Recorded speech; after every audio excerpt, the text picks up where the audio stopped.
What's up, guys? It's your man Donovan Sharp, and welcome to this edition of TSR Live.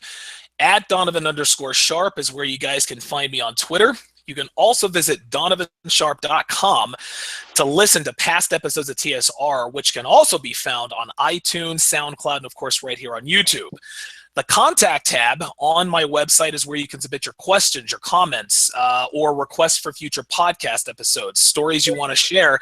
And of course, if you'd like to support the show, just bookmark the Amazon link on the right-hand side of our homepage and do all of your shopping, your Amazon shopping through that link. Won't cost you anything. Just do your shopping through that link and you'll be supporting the show at no cost to you. All right, so let's get to it. My guest today is none other than the founder of one of the most influential manosphere sites on the internet. That is IllimitableMan.com, which every person with a dick and balls absolutely needs to bookmark.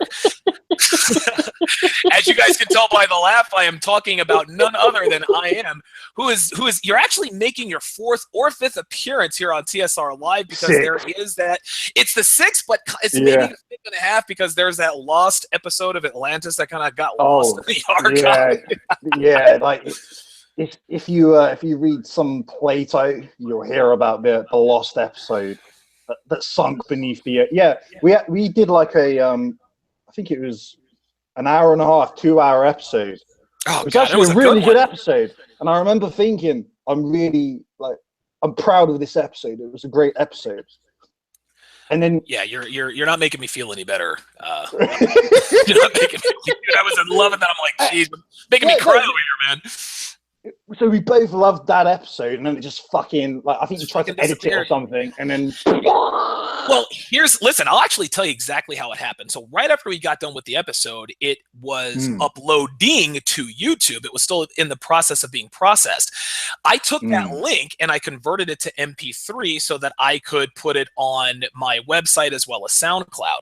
Well, I thought that the link included the whole episode. So when I saw that it only converted 8 minutes of the episode, I didn't realize that it hadn't converted the whole episode because it wasn't being done processed yet. So I thought that I could delete the episode, which I shouldn't have. And when I went back, I was like, oh shit, man, I got the first 8 fucking minutes of this shit. I'm going to fly from the UK and kick my ass. Nah, that's cool, man. I remember saying at the time when you told me, I was like, we'll just do a fucking another one. Yeah, exactly. That's like how it goes. 8 minutes, we usually speak for at least an hour and a half, usually just over 2 hours. So yeah, I mean, fuck it, whatever.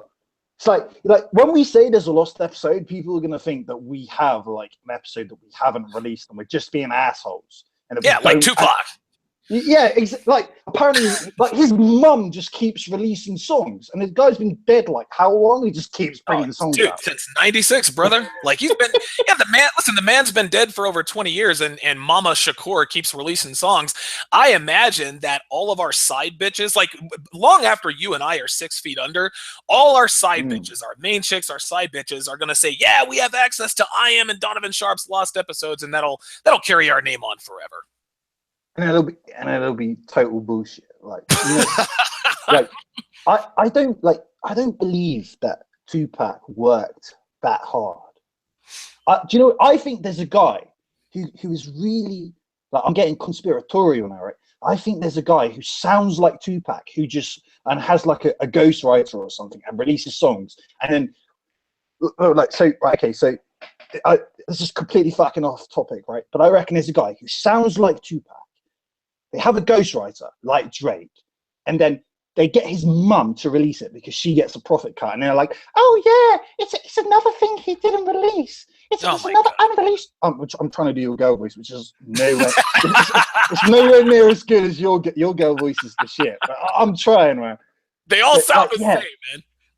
I just like, how the fuck can you have that many unreleased songs after over a decade? I just don't believe it, because he was always socializing. How could you? Oh, no, I don't. Yeah, listen. The only way Tupac could have the archive that he supposedly has is if he was in the studio literally 24/7. And listen, some people think, now, of course, we all know the story. Suge Knight bailed him out of jail, and in exchange, he wanted 2 albums from Tupac. And you know, a lot of people believe Suge Knight probably had something to do with his murder. Listen, I don't care. I'm not one of these Tupac worship. Like Tupac, the fact that he died young young. He died at 25, makes him an even bigger legend. Yeah, he was a talented rapper, but he wasn't some transcendent human fucking being. He's a fucking rapper he was actually born in New York. He was a West Coast rapper. Okay, he was a talented guy, but dude, like everybody and their fucking grandma wants to suck this guy's cock. Listen, man, if you want to suck his 45, 46-year-old dead cock, be my guest, but like quit slobber knocking. Quit slobber knocking over a fucking rapper who died at 25 because of dumbass decisions. Like I'm not into that whole Tupac war. And listen, I'm out here on the West Coast, so I see and hear it all the time. I'm just not into that. Yeah, one of the within the 48 laws of power, I'm pretty sure it says something along the lines of death immortalizes. Oh yeah. So if you're at your peak and then die, people will see you as a god. But if you're at your peak and then you continue to live and then release inferior content, you will never have the acclaim and reputation that you would have had if you died at your peak. And that's what happened to Tupac. Right. And the same thing kind of happened with Biggie. It was funny. I was listening to the radio I actually yesterday. think Biggie's better than Tupac. I'm gonna piss off about people. I think he's better than Tupac. Oh, Jesus Christ, dude, we're gonna get death threats from everybody west Mississippi. Jesus. Well, I mean, listen, Tupac versus Biggie, Michael Jordan versus LeBron, Pepsi versus Coke. I mean, it's all. I mean, I was on the East Coast when that whole Biggie and Tupac feud came out, and I was in college when that was happening. So yeah, I was a Biggie guy because I was more exposed to Biggie. But I was listening to I was listening to The Herd with Colin Cowherd yesterday, who was he was being substituted for by Jason Whitlock sitting in for him, and he had on a guest by the name of Clay Travis, and he raised an interesting point. He said, "Look, man, he's like on Twitter, Instagram, Facebook, all this social media, everybody hates you when you're alive, but as soon as you die, everybody all of a sudden loves you. Like they caught all this hate, but then when you die, I love this person, and yeah, we may have disagreed, but nobody was a better." That is in large part what happened to Tupac. Now, listen, he was definitely worshipped and sort of immortalized before he died. But like you said, when he died, that just increased, amplified the legend. And you know why? Because if you talk shit about dead people, irrespective of their political position or skill or whatever, doesn't matter. If you talk shit about dead people, the instinct of other people is to think you're a piece of shit. That's right. Because you're talking shit about dead people or a dead person, right? So instead, they say you're not supposed to speak ill of the dead. You get the opposite. You get people who don't give a shit about someone who is dead. Like, I'll rest in fucking pieces. Like, you didn't even like this person, but you want a virtue signal that you're this like amazing person and that you're somehow enlightened. So because they're dead, you're going to use their death as a way to like signal your virtue. Like, oh, I always listen to Tupac and he helped me change my life, and I'm so sad he died. And you probably listen to like 2 tracks or something. Right. You got a Biggie poster on your wall. Like, get out of here with that. You fucking bullshitter. Well, let's go ahead and get to the top. That was one hell of a tangent, man. Tupac and Biggie. That was interesting. I didn't know I gave that many fucks about Tupac and Biggie, but apparently I do. So. Yeah, I mean, listen, that's how it is. It's one of the more divisive topics ever. And I'll actually, you know what someone said to me once? That Tupac and Biggie are like the gods of African Americans, of blacks in America. They're like the religion of blacks in America. That's what I was told. Yeah. I mean, listen, I live in America. I've lived on both coasts, and that's not far from the truth. Tupac, Biggie, Michael Jordan is definitely he has definitely been deified. He is recognized as a deity. Muhammad. Now, here's an interesting thing. Muhammad. Wait, hold on. Let me finish. Muhammad Ali, who passed away right around this time last year, and it was interesting. Wait, Muhammad Ali's dead? Yeah, dude, he What? died last year. What? Yeah, he died last year, man. You don't remember? Holy shit, dude, where the fuck have you been, man? Muhammad Ali's been dead for a year. Like, I clearly wasn't on Twitter when it was trending that he was fucking Oh my dead. god. Like, Yeah, like, dude, he died last year. As a matter of fact, I think is the 1 year anniversary of his death was, I think it was a week ago. So he died a week ago. no, This last I've got to Google this shit, man. I can't believe he's dead, man. I'd go, dude. Google him now. While I am catching up on the internet, because clearly he's been under a rock for a while. I'll go ahead and segue. I'm telling you, he's gone, man. He's fucking gone. He's Died on the 3rd of June. No, I swear, June 3rd, 2016, brother. I just traveled between different realities. I can't believe he's dead, man. Yeah, yeah. And the thing is it's just like the whole Tupac and Biggie thing. When Muhammad Ali died, like there was an dude. Oh, I can't believe you missed this, man. Listen, his funeral, it was the who's who of everybody. Will Smith was there. Mike Tyson. I mean, dude, everybody that you a fucking joke, man. Will Smith's son is a faggot. I mean, he must be a shit dad of his son. I can't even remember his son's. Oh no. Yeah, he's. I just can't with that, man. Like, if your son's wearing a skirt, you're a shit father. And his daughter Willow likes fucking older guys. I mean, listen, there's nothing new about that. But yeah, Will Smith he's definitely. I mean, that's controversial, but that's kind of normal. If you're not Scottish if you're not Scottish and you're wearing a skirt, you're a faggot. Like, listen. No, I don't wonder. Listen, I don't wonder about anything. If you're not Scottish and you wear a skirt, you're a faggot. That's just all there is to it. There's no ifs, ands, or buts about that.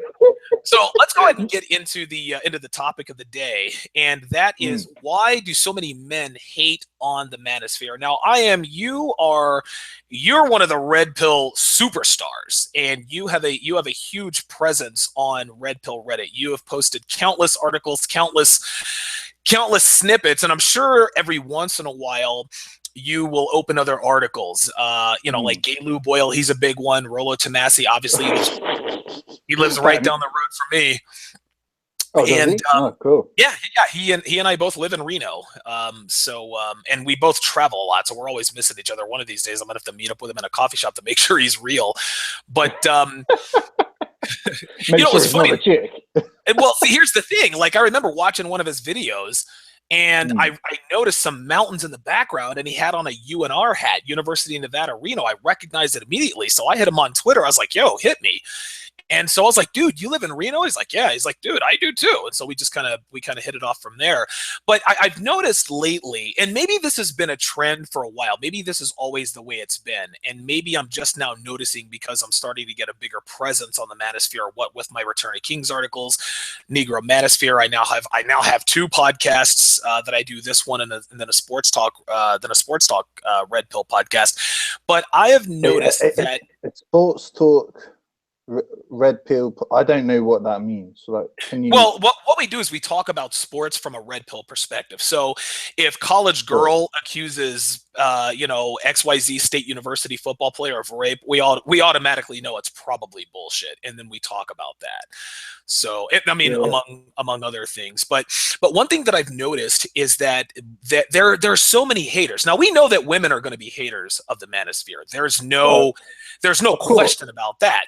But I have noticed that there is an increasing number of male haters, and there are many, many different kinds of haters, and I'll point those out as the show goes on. But let me get your thoughts on male haters of the manosphere in general. What have you experienced, if any, and how do you deal with it? And I guess the first question is why? Like, why are there so many male haters of the manosphere? Well, I would think intuitively that there would be two predominant types of people who don't like it, and I'll say who they are, and I'll explain why. So firstly, you'll have the guys who are naturally just good with women, like they and here's the thing, like, they're naturally successful, but they don't know why. Because if you don't put the effort in to learning something, then you don't know why you're good at what you do. It's just like an instinct, right? So if you have an if you have an instinct for something, and that instinct makes you good at a thing, you can't explain why you're good at what you do. You just do it. So, like for example, and I'll give you an example. In body language, but I never learned to read body language. So to me, it's just a natural thing, and I assume everyone can read body language, but they can't. And then this is why people send me pictures of women with like 1,000 cock stares, and they're like, "Does she have a one?" Or just pictures of like selfies of women, and they're like, "Does Right, she like you have a can either see 1,000 it or cock you stare?" can't. Right, but and then sometimes I get questions like, "Well, how did you learn this?" And I'm like, "I didn't." So the same thing applies to guys who are naturally good with women. It's like, well, how did you learn to be good with women? I didn't. They just are. They just do it. So, and those guys will think, if those guys interact with or come across the manosphere and they see it, they will think, these guys are fucking idiots. Like, why are you trying so hard? I don't try, and I have success. So why do you need to try? Like, why don't you just get it? I get it. Why don't you just get it? So like they will look down on it because you need to exert effort into something that is effortless to them.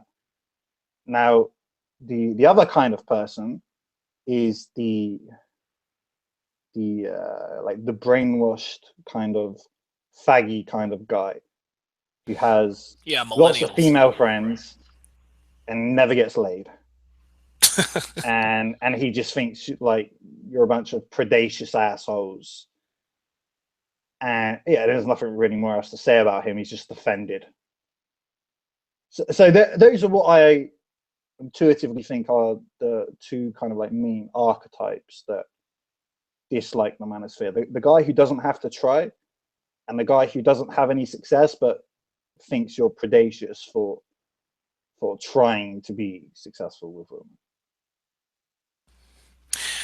I would agree. That is a. I mean that's one kind of hater who is good with women, but who is naturally good with women, doesn't know why, and looks down Mm. on men who go to sites like yours and mine, who listen to podcasts like mine, who visit websites like the Rational Mail, the Red Pill Reddit, Return of Kings. I would actually go one step further and say that men who are naturally good with women often, I don't want to say that they resent men who are not. Well, a lot of times they resent men who are not, because men who are not good with women hate on men who are good with women. And the Mm. reason they, and listen, we can put all of us in this above category. Guys who hate on men like you and me, they can say whatever they want. They're just pissed off that we're able to fuck pretty girls without much cost in the way of time, money, because we figured it out. We've cracked the code. And the code is not complicated. Just be the man that you were designed to be, and you will fuck pretty girls on the regular. Millennials, young people, and men who are latecomers to the red pill, or who have been so brainwashed by our feminist society, they can't believe, like it's almost like they feel like we're cheating. No, we're not cheating. We're just being who we're naturally designed to be. And I think that a lot of our haters come from men like that. If you Mm. fuck pretty girls, there has to be a cost. No, there is no cost. Just be a fucking man. That's really all there is to it. I think another aspect is that so male spaces, they don't really exist anymore unless you're an upper class or upper middle class guy with your fucking caddy on a golf course somewhere with a few other dudes who are past their prime but who have accomplished some things in their life. And you all play golf as a way to bond, but also as an excuse to do business in a semi-formal setting. Like that's probably the only like male space I can think of that still exists. and it only exists for a very small subset of society. So most men don't have access to a male space. You go to work, unless you're in like construction or you work in a fucking like sewage plant or some shit. Yep. An all male dominated profession. Those are the last bastions. Right. And the only reason they're still dominated by men is because women don't want to do jobs that are icky. They'll break their nails and shit. Chicks don't want to work in the sewers. Chicks don't want to build stuff. I mean, you might get the odd dyke or something, but like most women, they don't want to do that. And as a side note, there's no such thing as a lesbian. Okay, for all of you out there, and we all know women who claim to be these quote lesbians. Listen, women who are publicly gay fall into one just publicly, well, as opposed to privately gay. Listen, there are girls who like to lick pussy, but they don't want to put it out there because they could admit to everybody else that they still like dick. But you guys can actually Google this if you're at your computer. There is a WNBA basketball player by the name of Elena Deladon. I still can't believe Muhammad Ali's dead, man. I'm still. Listen, man. I was sitting on my couch when I got the news, and dude, it was like a week-long celebration of what I was going to say earlier about Muhammad Ali. Is that back during the civil rights movement, he was vilified by society because he dodged the draft. He was in the prime of his career, but he didn't want to go fight in the Vietnam War. And the reason he gave was that, well, it's against my religion and blah, blah, blah, blah, blah. Well, listen, whatever the case may be, listen, I'm sure he had good reasons. He's in the prime of his career. He doesn't want to, and listen, he probably didn't want to go fight in a war. Donald Trump got shit for that as well. Well, he did, but Muhammad Ali was disingenuous with his explanation. He said, "Oh, it's against my religion, and I didn't do anything to Charlie." So no. The reason he didn't fight in the Vietnam War is because number one, he was scared of fucking dying, which is, listen, man, like that's a natural feeling to have. Number two, he's the heavyweight champion of the world. He's in the prime of his career. He doesn't want to fuck up his career. And number three, he didn't want to go fight a war for a country who calls him nigger on his own home soil. I can't say that I blame him for doing that. Be that as it may, he was a draft dodger. That's just like we can't use revisionist history here. Muhammad Ali did a lot of great things. He did a lot of great things in his life. He was a draft dodger. That's all there is to it. And I'm like, that's my story and I'm sticking to it. The parallel, the contrast I wanted to draw is that during that same time, O.J. Simpson was beloved by America. So Muhammad Ali was the bad guy. Muhammad Ali was the bad guy. O.J. Simpson was the good guy. Decades later, on June 3rd, Muhammad Ali last year dies. On June the 10th, ESPN released their 30 for 30 O.J. Made in America, which told the story of O.J. Simpson and the murders of Nicole Brown and Ron Goldman. And I just thought it was an interesting contrast that back in the 60s, when, back in the 60s during the primes of their lives, O.J. was the hero. Muhammad Ali was the villain, and now here we are. OJ's in jail. Muhammad Ali is 6 feet under. Now Muhammad Ali is the hero, and OJ Simpson is the pariah. I just thought that was an interesting. But only because he's dead. Right. That's exactly right. So he doesn't get to be alive to enjoy the fact he's a hero. No, it sucks, man. It's like, it reminds me of Schopenhauer, the German philosopher. He was underappreciated for most of his life, and when he was a fucking old dude, people started liking him, and then when he died, people liked him even more. It's like he's not even alive to enjoy the fact people appreciate his shit. I mean, that kind of fucking sucks. Oh yeah. And like I don't know if you're familiar with Pete Rose. Pete Rose has been banned from baseball because he bet on baseball, which dude, I'm English. We know fuck all about baseball, man. The long and the short of it is that he was banned from baseball for life. He is the all-time hits leader in baseball. He's one of the greatest players ever. Here's the thing: they will not induct him into the Hall of Fame. He is still banned from baseball, and the commissioner at the time was Bart Giamatti, who is the father of actor Paul Giamatti. Banned him from baseball. Guess what? Pete Rose is eventually going to be in the Hall of Fame, but they're going to wait until he dies. They're going to induct him into the Hall of Fame posthumously. So that's You can get banned from baseball. Yes, you can get banned from baseball. Like he's banned. He's not allowed But, to coach. He's not allowed to be a manager. He cannot have anything to do. right, so, Like he's on TV and he makes a good living, but yeah, he's banned from baseball and he's not eligible for the Hall of Fame. okay, so I'm starting to feel sympathy for him, but now I know he's on TV and makes a good living. I don't really give a shit. Yeah. Well, this is the thing. Knowing what we know now about gambling, his crimes were not really that bad relative to the quote crimes against baseball now.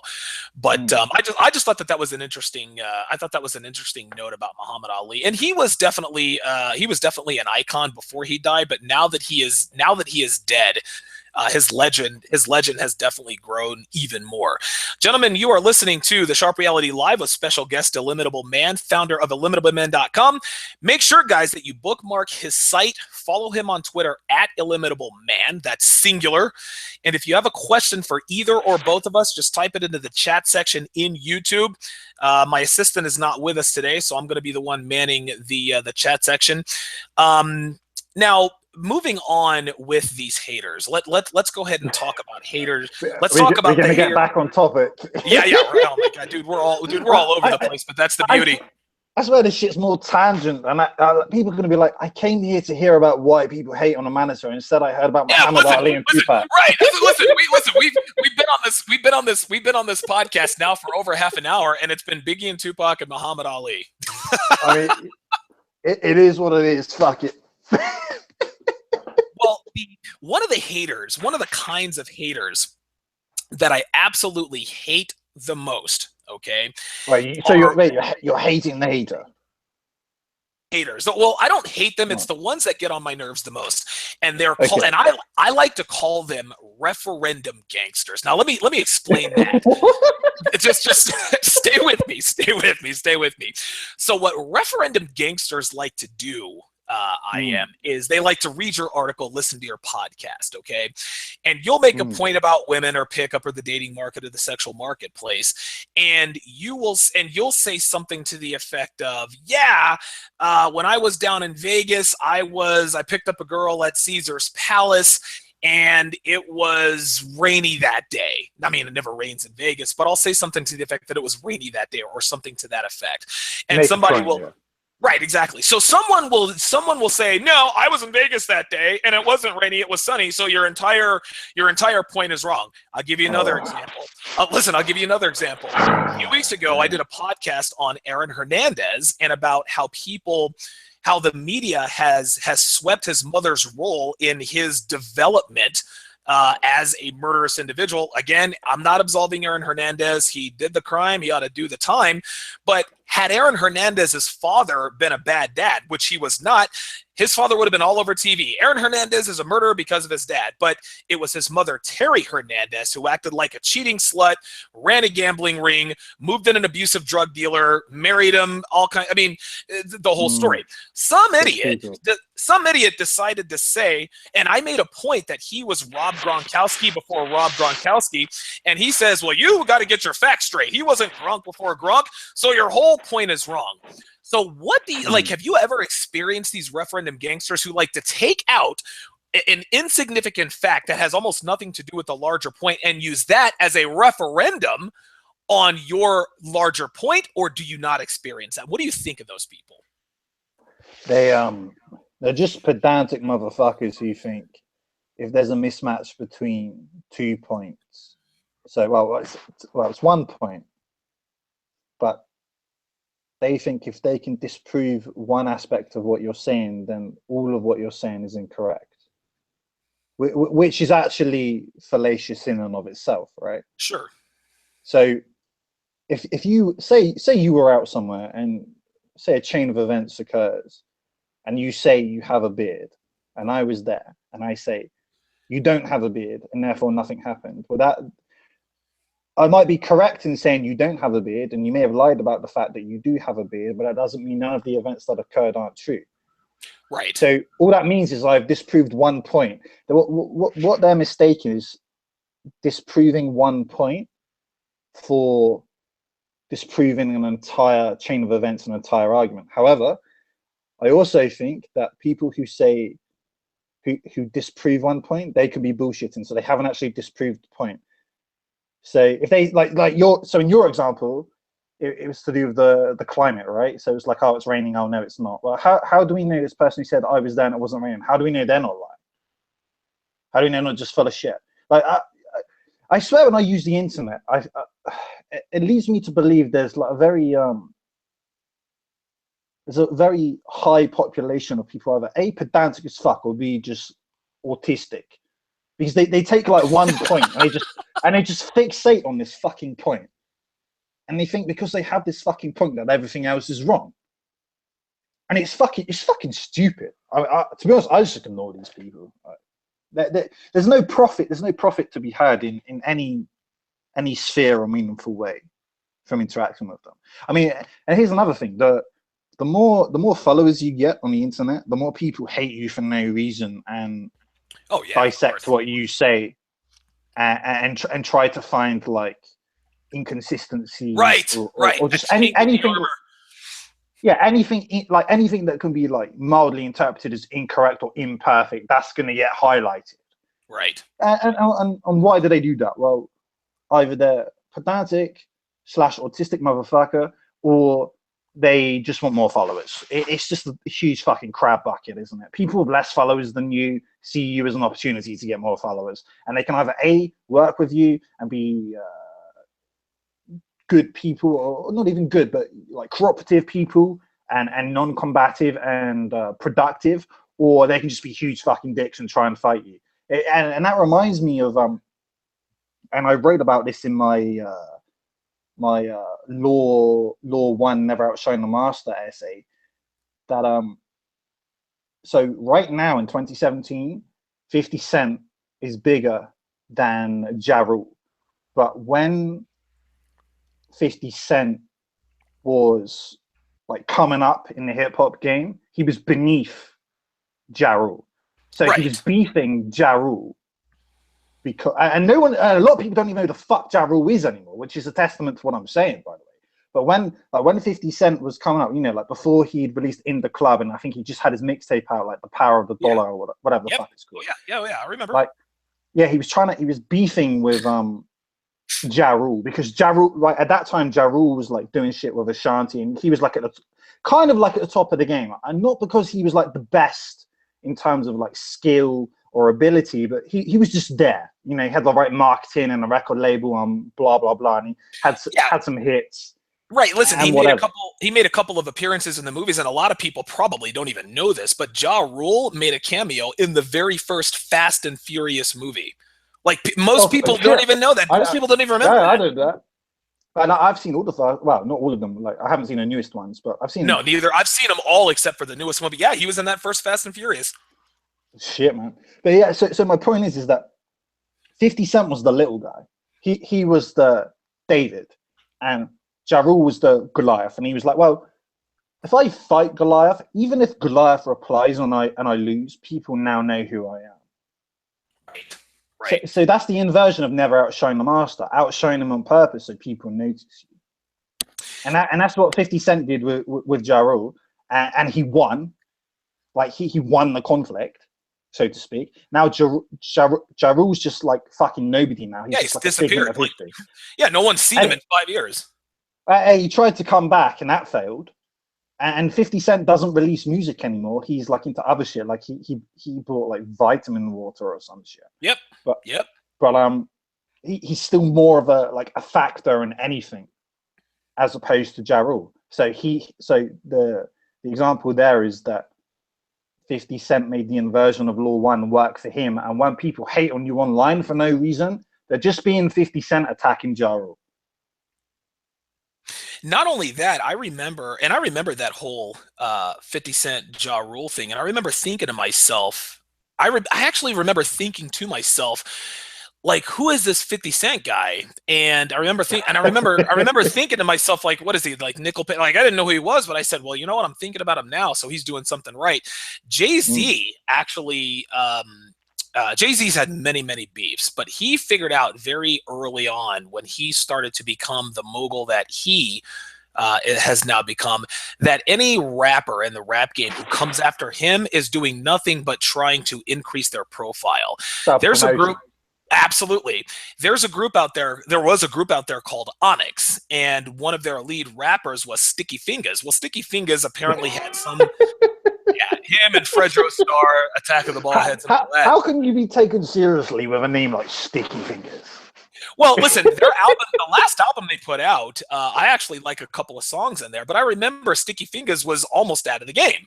Well, what he decided to do is he decided to start this beef with Jay-Z and this and that and the other. And I remember I saw, it was either a video or something on TV, and some rap reporter came up and said, yeah, Jay-Z, Sticky Fingers said this, that, and the other. And Jay-Z said, I got nothing to say about that. Because Jay-Z recognized that Sticky Fingers was just attacking him to increase his profile. So Jay-Z recognized very early that I'm not going to let some crackhead ass nigga wannabe rapper come after me and make him money. Like, you're not going to talk shit about me and have people talking about you and profit off of your apparent hate of me. It just doesn't work that way. Getting back to what we were talking about, referendum gangsters, you hit the nail on the head. If I tell like, for example, if I tell a story and I say, yeah, I used to, I was fucking this redhead and this and that and the other, and then like a day later, I say, yeah, yesterday's podcast, I was talking about how I was fucking this girl. I don't remember her. She might have been blonde. She might have been brunette. I don't remember. And then there's always some idiot that says, well, you said that she was redheaded yesterday. So, dude, I have fucked countless women. I don't remember what color all of their hair was. It's just so funny because they know that, listen, dude, they know that what we talk about is true. And because they want to attempt to invalidate us, they pick the most minuscule point and use that as a referendum on the larger point. And it's so transparent. It really, really is. And I see it more and more, and that's why it gets under my skin. Yeah. I've just learned to ignore it. Yeah. If you give it attention, you lose. It doesn't matter what you say. If you give it attention, you lose. I mean, you can have fun with it. You can just mock them, but I mean, unless you're in the right mood to have fun with it, then I wouldn't. Sure. And one thing that a lot of my subscribers have probably noticed is that I rarely respond to the comments, good or bad, on my YouTube channel. And I get all kinds of hate. Dude, I've had black women, oh, you're a funny talking, like I get fun of the way I talk or whatever. Like, seriously, you're going to make fun of me because I sound educated? Yeah. Awesome. What? You're gonna oh yeah, you're gonna no, I don't sound like a black guy. So for whatever reason, that apparently makes me not a real black person. I mean, I don't know. Wait. Are they saying that to be black you need to sound illiterate? Is that what they're trying there you go. That's exactly it. Because that's you don't some dumb fucking shit. Dude, I swear to God, man. It's the most ridiculous thing I've ever heard, dude. Let's just forget, let's forget race for a second. If you and let's say you have two choices, you can be literate or illiterate. Which one are you gonna fucking choose? If you think being illiterate's better, you deserve to be illiterate because you're a fucking retard. You're a fucking idiot, man. It's unbelievable, man. It really, really is, and it's so funny. People assume that, this is funny. Like, I would probably put the estimation 50% of my subscribers probably don't even know I'm black, man. It's fucking hilarious because they're like, wait a minute, Donovan Sharp is black? You got to be fucking kidding me. Well, fuck him. Who cares, man? Someone said that to me. They were like, "Oh, is Donovan black?" I was like, "Yeah." I'm like, "Oh, I didn't think he sounded black."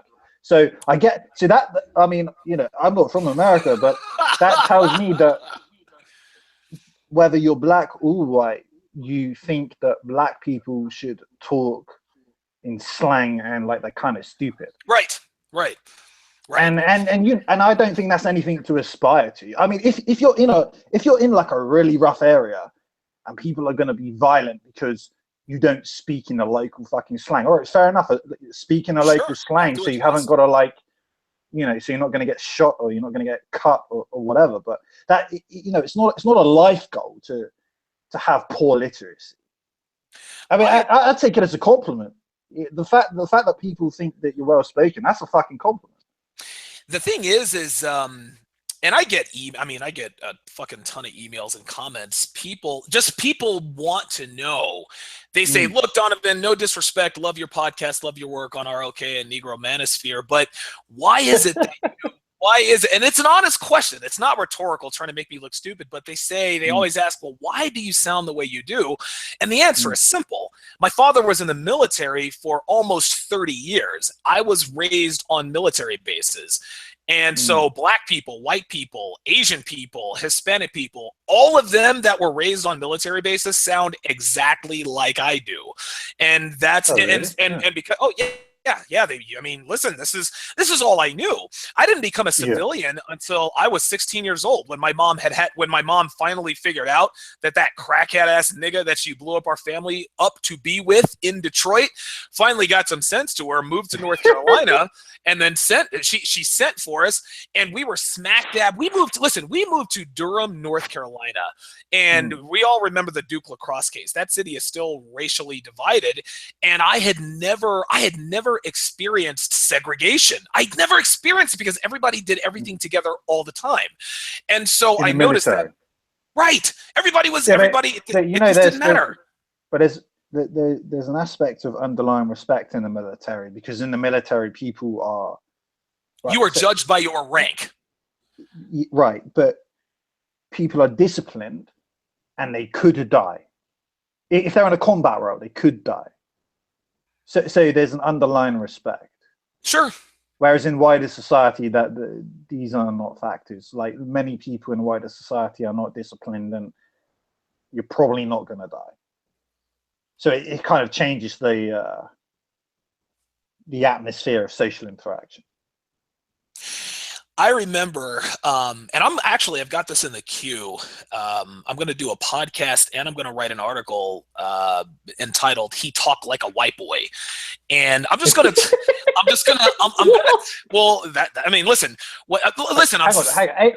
Asians don't speak like they're from the hood. So why are you not speaking like an Asian boy? Like, listen, man. I don't understand it, dude. It is one of the most. It's one of the most puzzling phenomena I've ever experienced in my life, man. I've sounded like this my whole life, and people people who hate on me, oh, you're not a real black person, really, because when I get pulled over, cops don't really seem to think so. You know what I'm saying? Like, I still, like, just because I sound like I'm educated, like, they see a black guy who's 6'1", 225, not, close to 10% body fat. Yeah, like, I'm a big fucking dude. I'm in great shape, et cetera, et cetera. They don't give a shit what I sound like. They see a dude who's a big black guy with a bunch of tattoos. I mean, it doesn't matter what you sound like. So when I catch heat, he's in the gang. He's got fucking tattoos and he's black. Yeah, it's ridiculous. And then they hear me talk, and then they don't know what to think. And they're like, well, we want to, whatever. So yeah, that's just. You know what it sounds like intuitively. You know what it seems. You know what it seems like to me. It seems like it's haterade. But it's a crab bucket mentality, right? Yes. Yes. Like they can't speak properly, or they're not good with words, right? So like I remember when I was at school, and I think it's like this in general across the Western world. But if you're smarter than the average when you're at school, people hate you because you're smart. They're like, you're a nerd. Yeah. Oh, you try too hard. But technically, you're superior to them because your brain works quicker, and you can understand things quicker than them. So they're just trying to pull you down because you're better than them. It's as simple as that. Sure. They try and make you feel inadequate for being superior. That's the hypocrisy. Because you do not want to be dumb. No. By any measure. Like, okay, fair enough. You have a measure of ignorance, and that saves you from over contemplating things and kind of head fucking yourself because you think about things too much. That's probably the one benefit of being dumb. But other than that, like statistically speaking, if you're smart, you earn more money, you live longer. Like, why would you not want to live longer and earn more fucking money? It's not a bad thing. And this is funny. Even hood niggas inherently know this.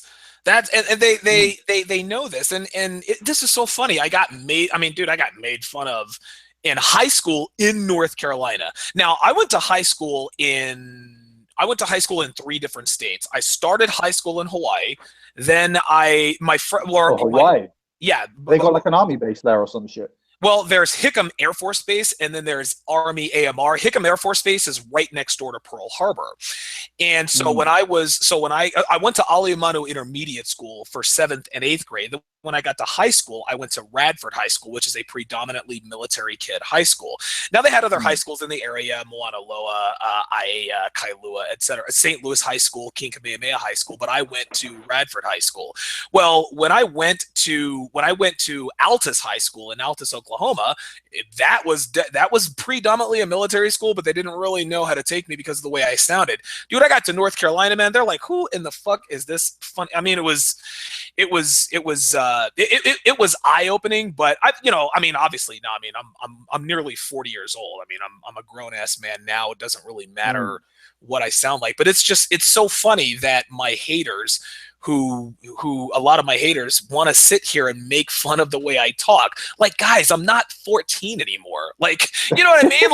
Like, come on, man. Like that used to bother me then. Like, well, I mean, what are we in fucking high school? Like, you're seriously gonna get out of here with that? Well, Um, the most similar thing that I've experienced that I can relate to in regards to what you're saying is, so I'm from the south of England, right? And in okay. England, every like 30 or 40 miles, there's a different accent. Oh, So bro. I'm not posh, but I sound posh to people from the north because they sound fucking retarded when they speak. Like like you and I are from thousands of miles away, but my I speak clearly enough that you can understand what the fuck I'm saying, even though you're not Sure. accustomed to my accent. Now, if you try to listen to someone from the north of England, you probably won't understand what the fuck they're saying. Like they're going to sound like Scottish and angry to you because you're not going to know what the fuck they're saying, right? So Sure. if I go to like the north, like anywhere in the north, like I don't know, like Newcastle or something, or even Liverpool, right? And I just speak with my accent. They're gonna think I'm some posh motherfucker Oh, because I wow. don't. Yeah, they're just gonna think I'm posh because of my accent. Simple as that. But where I'm from, even poor people speak like this. It's just how we speak. It's the regional accent. Well, I'll tell you Like what. all of South Central and Southeast England, irrespective of social class, speaks like I do. But people who aren't from here think that this accent is posh. And this isn't actually the poshest English accent. There's a more like a highfalutin, a more there's a more how would you put it, like a pretentious variant. But to people from the north, they think we sound posh, and because they think we sound posh, when we speak to them, they don't like us. They just automatically don't like us because of how we speak. So it kind of sounds similar to what you're saying, that black people don't think you're black because you don't speak hood. Yeah, and yeah, because I don't speak hood, and like Because you're not even like, what's up, man? right, like, and I'm not even going to try to do an imitation, but yeah, like even black people who I like even Mm, black people I associate with, they don't really, I can tell that they don't really mm, take me seriously as far as my experiences are concerned because of the listen, I sound like a mm. condescending motherfucker, and the reason why is because I like to condescend. That's just how that's just how the fuck it is. You know what I mean? And Listen, as you said that, you sounded extremely I condescending. was So extremely condescending. Look, it's a listen, man. self-fulfilling prophecy. That's look, dude. I'm a big guy. I have great looks. I'm in great shape. I know You're I'm very, intelligent. I'm not gonna you're hide very, from it. Like, fuck you. you're also very humble, and people recognize. Oh no, yeah, right, yeah. Humility. Being humble is definitely not in my repertoire. But it's so funny because they I know that they don't take me seriously when I talk about my experiences. Yes, I have been But they pulled over. should. Well, they But they should, but should. they don't. They what Because experience is legit. Experience is real is shit that happened to you, right? So right. Like it's fucking real. they don't think I'm qualified to talk about racial discrimination or racial prejudices when it comes to police Right, officers. right. Do you look African? Yes. Well, people are going to assume that you have a violent disposition, and why is that? Well, What because of is the well, listen, I'm not going to hide from it. I mean, the stereotypes exist for a reason. Just because I happen to be like maybe if you see a bitch with red hair, are you going to think she's a mentally ill feminist? Even though not all bitches with red hair are mentally ill feminists, you of probably course, will, of right? course, So right. so people also assume, even though not all black people are violent, people also assume when they see a black person that they're violent. And why is that? Well, because we Like have why higher what like testosterone.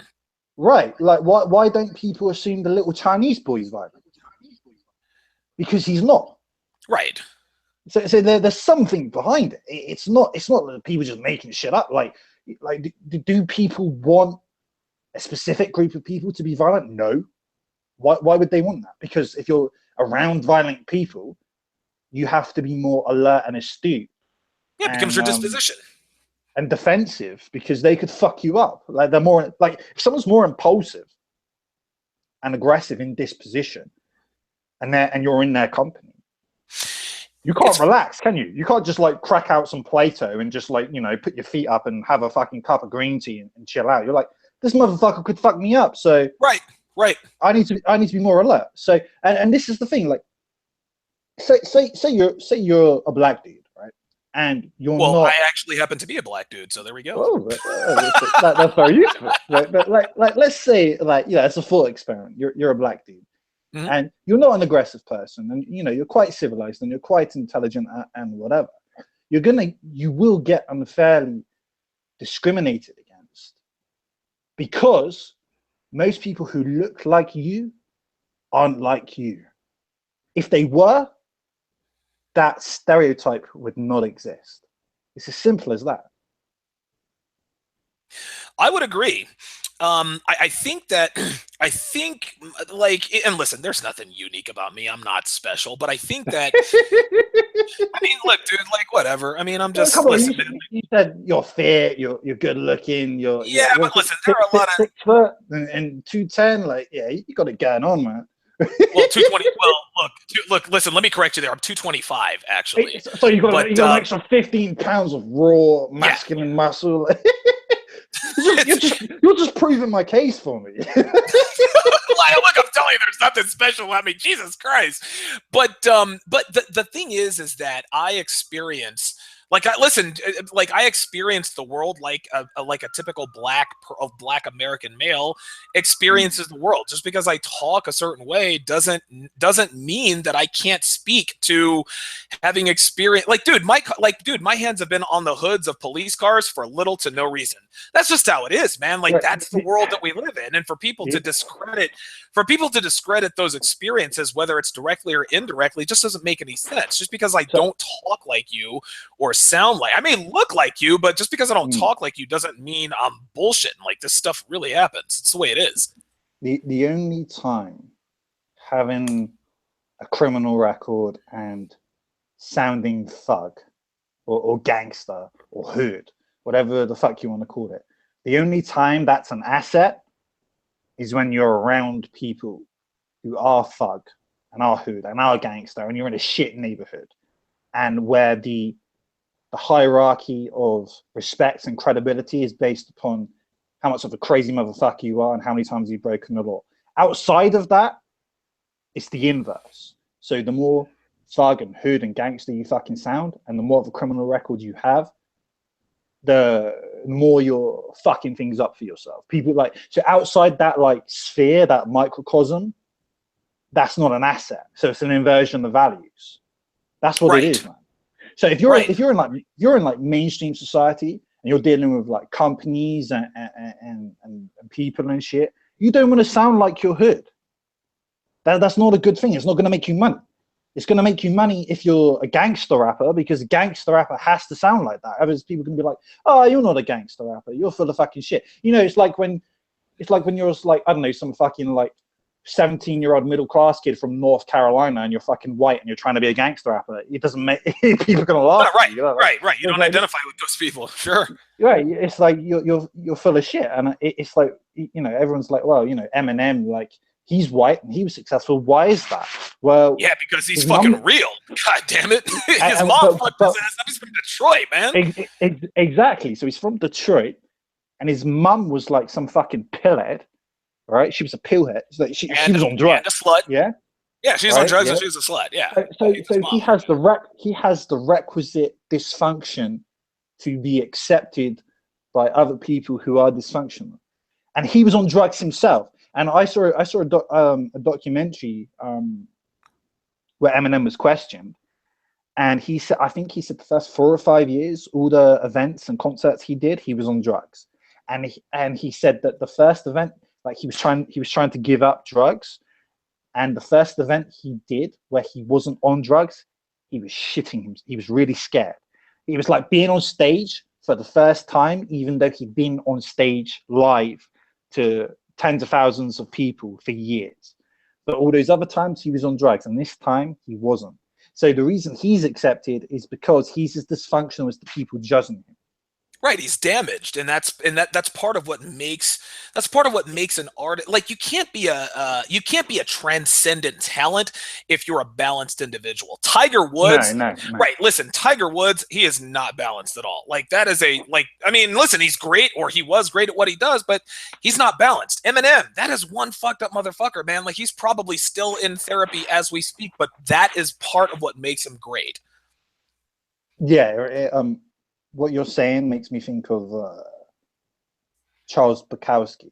He without so he's a writer, and but he's pretty fucked up, and I think he's like an alcoholic or something. Sure, right. And his writing is quite powerful, but without his dysfunction and alcoholism, he wouldn't have the appeal and be the successful writer that he is. He has to have that.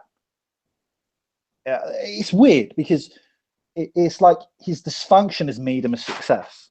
And when you hear the word dysfunction, you automatically think, oh, this person's a failure because they're dysfunctional. Because dysfunctional means you don't operate properly, right? Because you're fucked up and there are things in you and with you that aren't conducive to one's health.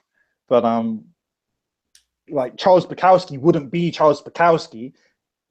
Like if you know about Jordan B. Peterson, imagine the opposite of him, and that's Charles Bukowski.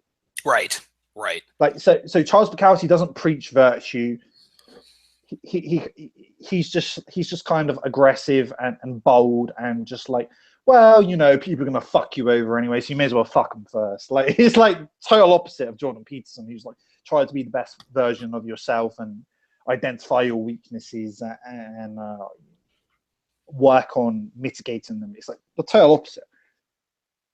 But to go back to the main, because I swear we're like within a tangent, but but we're a few layers deep in tangents right now. But Eminem and speaking and sounding hood, it's only these things are actually on another tangent.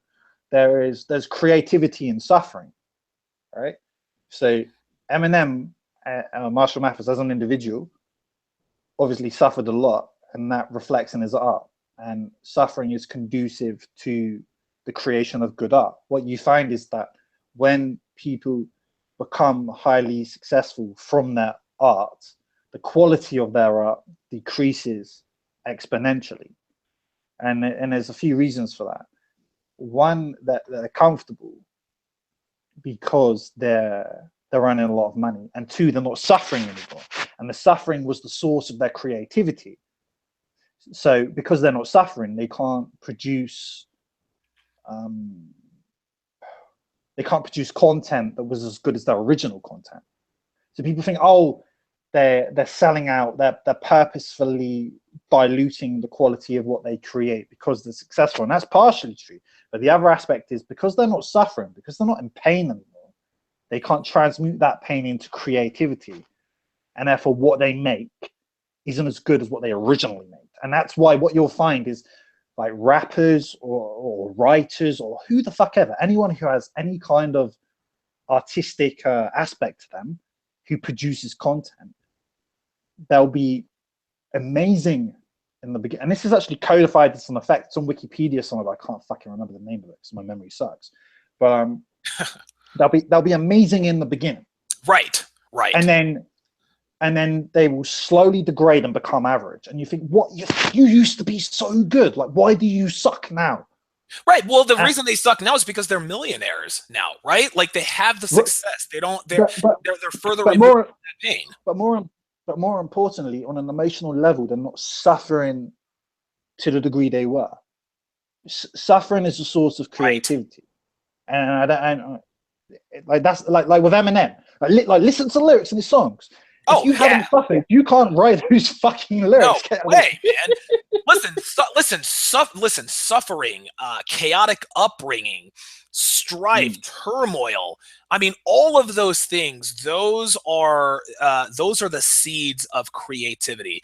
If Eminem were raised in a good part of Detroit and had both parents today, we would never know who he is. He'd be Marshall Mathers. He'd be Marshall Mathers.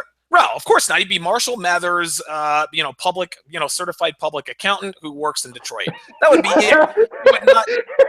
An accountant. Right. Yeah, it's like, as an accountant, the most boring motherfucker you could think of. Because accountants are boring motherfuckers. Like, I'm telling you. I mean, that's just how it is. You cannot be. A lot of times, it is really hard to be great.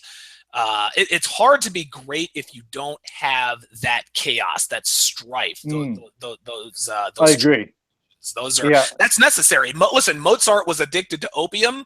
That's what made him great. Like, that's what made him great. You can't, like, if you get raised in a 2-parent household, you live a balanced lifestyle, et cetera, it's very, very rare that you become great. You look at our professional athletes, you look at our recording artists, most of them come from underprivileged backgrounds. But at the same time, if you have, like, let's say you have, like, I don't know, 1, 2, 3, 4 children, whatever. Right. As a parent, you wouldn't want them to suffer, even though you realize there is benefit to, well, there's benefit to suffering or from suffering. You realize there's some benefit to be, so you want them to experience a level of difficulty that fortifies their soul. But at the same time, you don't want them to suffer because you love them. And I think that's a moral dilemma for a parent. It is. Like, do I discipline my kid, or it's... No, I mean, the discipline is by the. You got to fucking discipline him. If you don't discipline a guy, he's going to be a faggot, and if you don't discipline a girl, she's going to be a cunt. Like, that's true, but listen, that very conflict that you just talked about, that is the reason that parents are shying away from disciplining their kids, because they're succumbing to this stuff. This is like, why do you think kids are insufferable today? Because parents these days, they're one of two types. There are these helicopter parents who are shitty parents and don't discipline their kid, but their kid is allergic to food. All right, so they're taking them to the doctor and they want to act like they're a good parent because they don't discipline their kid, or they're just absentee parents who happen to be there. Like, that's, like, to me, that's the dichotomy. I think with the whole the selfish parent thing. And, I don't think we should give, because we're not adhering to the subject line of this. We should just be like, Donovan and I am talk shit, part 95. Like, others, we're not adhering to our subject line, and some fucking autist somewhere's going to get upset that we didn't say what we said we would do. Like, just put a freestyle. Yeah, well, listen, we'll get back around to it, because I've actually got a really good one, a really good hater for you, and I'm sure you've seen this several times, and I wanted to get your organic response to it. In the last week, I've had about 10. I mean, I'm not counting, so this is a rough estimate, but something like 8, 9, 10, like, feminists just hating, like. Oh, I saw that tweet. I saw that tweet. Oh my god, that was funny. Like, a lot of the the thing is, like, I can be pretty savage, but a lot of the time I ignore the hate. Like I like a bit of beef because it's fun. But yeah, I mean, keeps you on your toes, keeps things fresh. Gentlemen, you are listening to TSR Live with special guest Illimitable Man, who is the founder of IllimitableMen.com. Guys, again, make sure you bookmark this guy's site. You can follow him on Twitter at IllimitableMan.com. Let's get to the second kind of hater that I think that you said you don't like to be like, you like to be savage every once in a while. Well, I'm going to bring out the claws here for you. I like to be savage, right? I don't always like to be savage, but sure. if someone deserves some savagery, I have no issue enforcing some savagery. But Twitter is fucking gay. Right, like if you like you and you know this because you've been in Twitter fucking jail. I was in Twitter jail. Yes, I was. Right? I was. Like you and Ed Latimer have been in Twitter jail, and I could be an asshole on Twitter, and I haven't been in Twitter jail yet, and I don't want to get in Twitter jail, but I know that every time I roast someone, I risk either Twitter jail, and for those who don't know what the fuck Twitter jail is, because it sounds lame, and I agree it sounds lame. Is that you can't like tweet or retweet or like you can't update your feed. I think for 12 hours. 12 hours. 12 hours. Right, and I don't know if it's like a stage 2 or it's like 24 or whatever, because I don't know anyone. I don't know if they have tiers for it. I'm a first-time offender, so I guess they gave me a slap on the wrist. But for those who don't know why I was in Twitter jail, Kyle Trouble, who's a frequent contributor on Return of Kings, he put up a post that said 10 things that every man must demand from a woman, and he lists them all. You guys can go on Twitter and see what those are. Wait, did he do a tweet thread on it? He did it. He did a Twitter version. I saw the Twitter version. Yeah. Well, he actually just released the podcast, and I retweeted that today. Well, this girl, I don't even know what her handle is. She posted this clever response. She says, demand.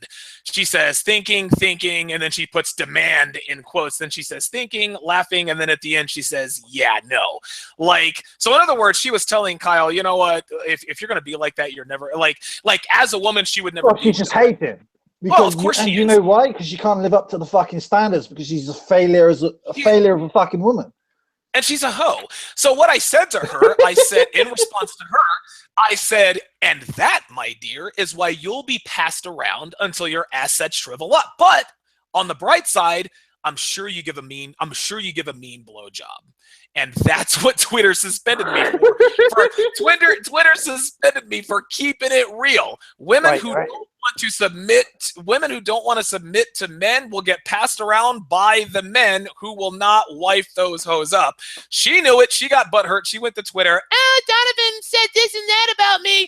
And they put me in Twitter jail. Stupid bitch. And I picked up 50 followers since then. So the joke's on her.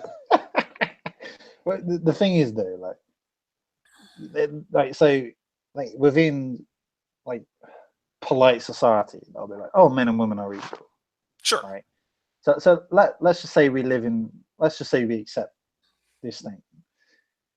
If that's true, then why is it when a guy says something mean to a girl, he gets punished, but if a girl says something mean to a guy, she doesn't get punished? I mean, you're both equal, right? Right. So, of course. Yes. Of course. So why are you more protective towards the girl than the guy? Because they're both equal, according to you. But that must be because they're not equal. Well, that's exactly the reason why. Why aren't you treating them like if she said something to you like, oh, you're just a beta virgin who lives in his basement playing World of Warcraft, who hasn't had his dick sucked in 15 years, she wouldn't have got banned for that. But if you said that, what was it, she sucks at giving blowjobs? Or no, I said on the bright side, I'm sure she gives a mean blowjob. Dude, she's obviously. So you. I was giving her a compliment. Listen, I told her. I said, listen. I told her. I said, look, now you're gonna be a hoe. You're gonna get passed around. But on the bright side, I'm sure you give great. I'm sure you give great fellatio. I was giving her a backhanded compliment. Frank Truth TV and Frank. Latin. Yeah. And Frank, listen, I saw your question about black men's place in the sexual marketplace, and we'll get to that in a minute. But Frank Truth TV says, every time I roast a bitch on Facebook after she started with me, I end up getting banned. Listen, I've been on Facebook twice as Donovan Sharp, and my dumb ass gets into these Facebook arguments with these fat bitches, and I've been banned twice, man. And now I've been put in Twitter jail. But the reason why Twitter bans women for telling on men, I think it's because, and listen, I don't know, maybe I'm grasping for straws here, but they know that there is an element of truth to what we're talking about. Now, I don't know if that's completely true, but she wouldn't have ran to Twitter and tattled on me if she didn't think I was right. Because think of it this way, think of it this way. What if this girl who said, yeah, no, that's never going to work, if she was a woman who belonged to a high value male and submitted to him, and if she was in a happy relationship, she would have no reason to go and tattle to Twitter because she is a happy woman. But I struck a nerve. I struck a nerve because, yes, she is getting passed around because I'm sure she's fucking 67 guys right now, and she probably knows she gives great blowjobs. Well, she knows she gives great blowjobs because she sucked a lot of cock. That's what I was really trying to say, and she picked up on that. She tattled on me. People don't get upset about things unless there's an element of truth, and this is why she tattled on me. And that's fine, whatever. True. You know, and listen, hey, if you're out there, whoever you are that got me banned, you're more than welcome to. I'm not gonna fuck you because I don't want my dick to fall off from some venereal disease. But feel free, like, dude, I'll be happy to blast my load all in your face. Speaking of girls, the next kind of hater that I really don't like are guys who say the "I don't care how hot she is" guy, and I'll give you an example. I talked about a girl that I dated down in Vegas on one of my podcasts. I am hot. Listen, hot Mexican girl. Dude, she got a boob job when she was 19. She's physically fit, unbelievable ass. I mean, listen. So if you get a boob job at 19, you're a whore. Oh, of course she's an epic slut. And dude, she sucked and fucked with the best of them. It was obvious. Well, I told a story about how she got out of pocket. I ended up taking her home, and I held frame. She ended up calling and apologizing to me. So what happened was I looked at another girl while I was with her, and she's like, "Did you look at that girl with me just standing here?" And I was like, "Well, yeah." She's like, "Oh my God, you're a disrespectful asshole. Take me home." Fine, whatever. So then I take her. So I take her home, and I go home and I cook my dinner. And then she calls me, and she's like, "Look, I'm sorry. I was just feeling some type of way." Well, so basically, she got out of pocket. What? I was feeling some type of way. Yeah, she was like, she goes, "I was feeling some type of way, and I'm hormonal. My period's about to start." Like, she gave me all these excuses. I was like, "Listen, are you coming?" I said, and I remember this conversation. I said, "That's all well and good, but I'm getting ready to eat." I said, "I'm getting ready to eat dinner, so I'm going to let you go." She's like, "No, don't you want me to come over?" I said, I'm not going to say her name, but I said, "Look, so-and-so, if you want to come over, fine. If you don't, fine. But my dinner's getting cold. Maybe I'll see you, maybe I don't." And I hung up the phone. In 10 minutes, she was at my place. We ate dinner, and I fucked her fucking brains out that night. So one guy responded to that podcast. He says, "Well, I don't care how hot she is. When a woman shows me that she's entitled, I let her go." I thought to myself, I was like, dude, any man who says, "I don't care how hot she is, if she misbehaves, she's gone," has never fucked a hot girl. Like, get out of here with that. Hot girls have a different effect on people because they're hot.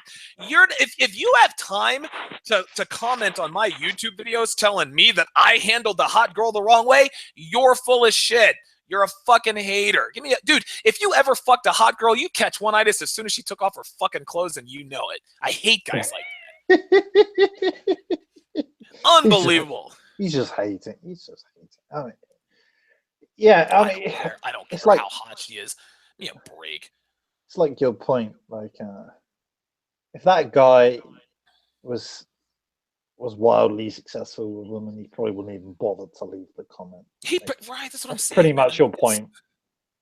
Right. Yeah. Like, get out of here with that. And then also I hear these haters, right? Like, when I talk about hot girls, I hear a lot of guys say, "Well, I don't even talk to 8s, 9s, and 10s. They're not worth the trouble." Really? And how would you know? Because you fucked a bunch of them? Really? Let's hear your story. Listen, man, 8s, 9s, and 10s are a fucking handful, and more times than not, they're not worth being around if your dick isn't in them.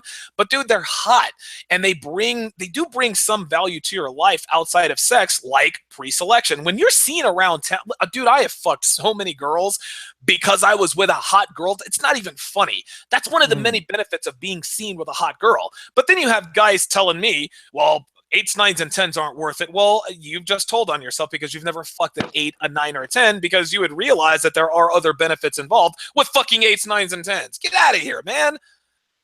Depends how they mean it. Like, do they mean a relationship or do they mean a short thing? You know what? I'll never know because they never specify. You want to know why they don't specify I am? Because they've never fucked an 8, a 9, or a 10. Don't listen, man. Because they're just fucking hating. That's what I'm saying. That's why they're on this list, man. You're not going to tell me, dude. Oh my God. And people say, well, you brag a lot. You're goddamn right I brag a lot. I have fucked so many hot girls. You're goddamn right I would have fucking brag about it. And the thing is this, man, I wasn't born, like you mentioned at the top of this episode about men who are just naturally good with women from a young age. And they don't think about it. They don't even think about it. Yeah. It's like the way I can just see body language without trying is the way they can just fuck and charm and get with women without even trying. Like there's no conscious thought process. You're just like, it just happens. Right. Listen, I was not one of these people. And listen, I've always been I've always had far above average looks, so I've always gotten attention from girls.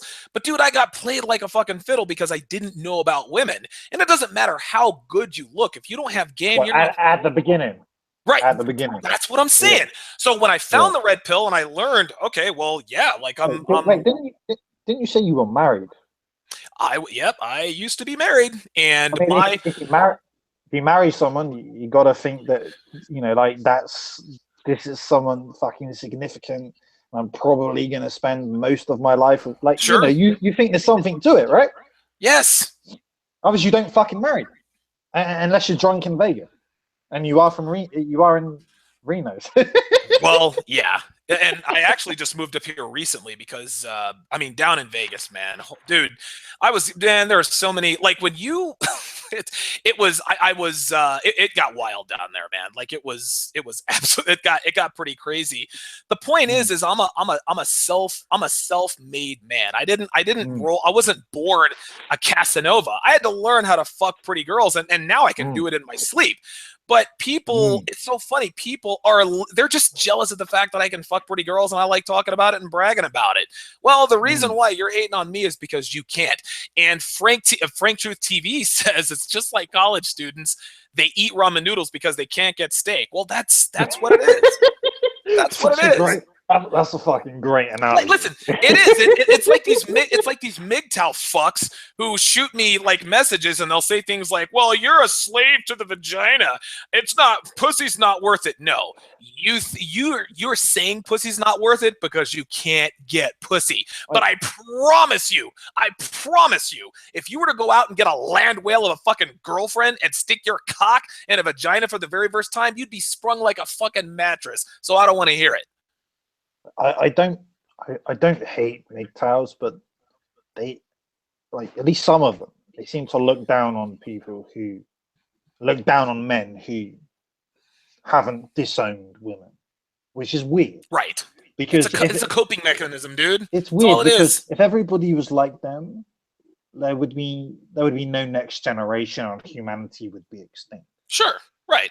And then, they do bring up some valid points, like, how like the family courts are, they don't give a shit about men and they're just biased against men. That's true. Well, of course. I mean, that's some true shit. It's absolutely true. That doesn't mean they don't still want to fuck pretty girls. Like that's what it is. They're using all of these facts to cloak. They're using it as a veil to the fact that they're just afraid. Look, 8s, 9s, and 10s aren't worth it. No, you're afraid to approach 8s, 9s, and 10s, and I get it, man. I used to be that guy. But don't you tell me what's not worth it if you obviously don't have experience with it. You're being intellectually dishonest, and you're a liar and a fucking hater, and I got no time for those people. Yeah, I think the other how would you put that? The other side of that is that even if they could do it, it's too expensive to like the cost outweighs the benefit, so just like I won't bother. Yeah. No, I agree. It's like it It takes takes. so much effort to do this, so I'm not going to do it. And I can kind of empathize with that, but the point I can't empathize with is hating on men who don't disown women. I can't. It's like, look, if you like, if for you personally, it's not worth. Like, if you've decided that it's too much effort for you, and that the risk is too high for you, fair enough. That's your choice. But if you project your choice onto all men and then judge other men for not coming to the same conclusion as you, and then you think you're superior to those men, that's fucked up. I can't agree with that.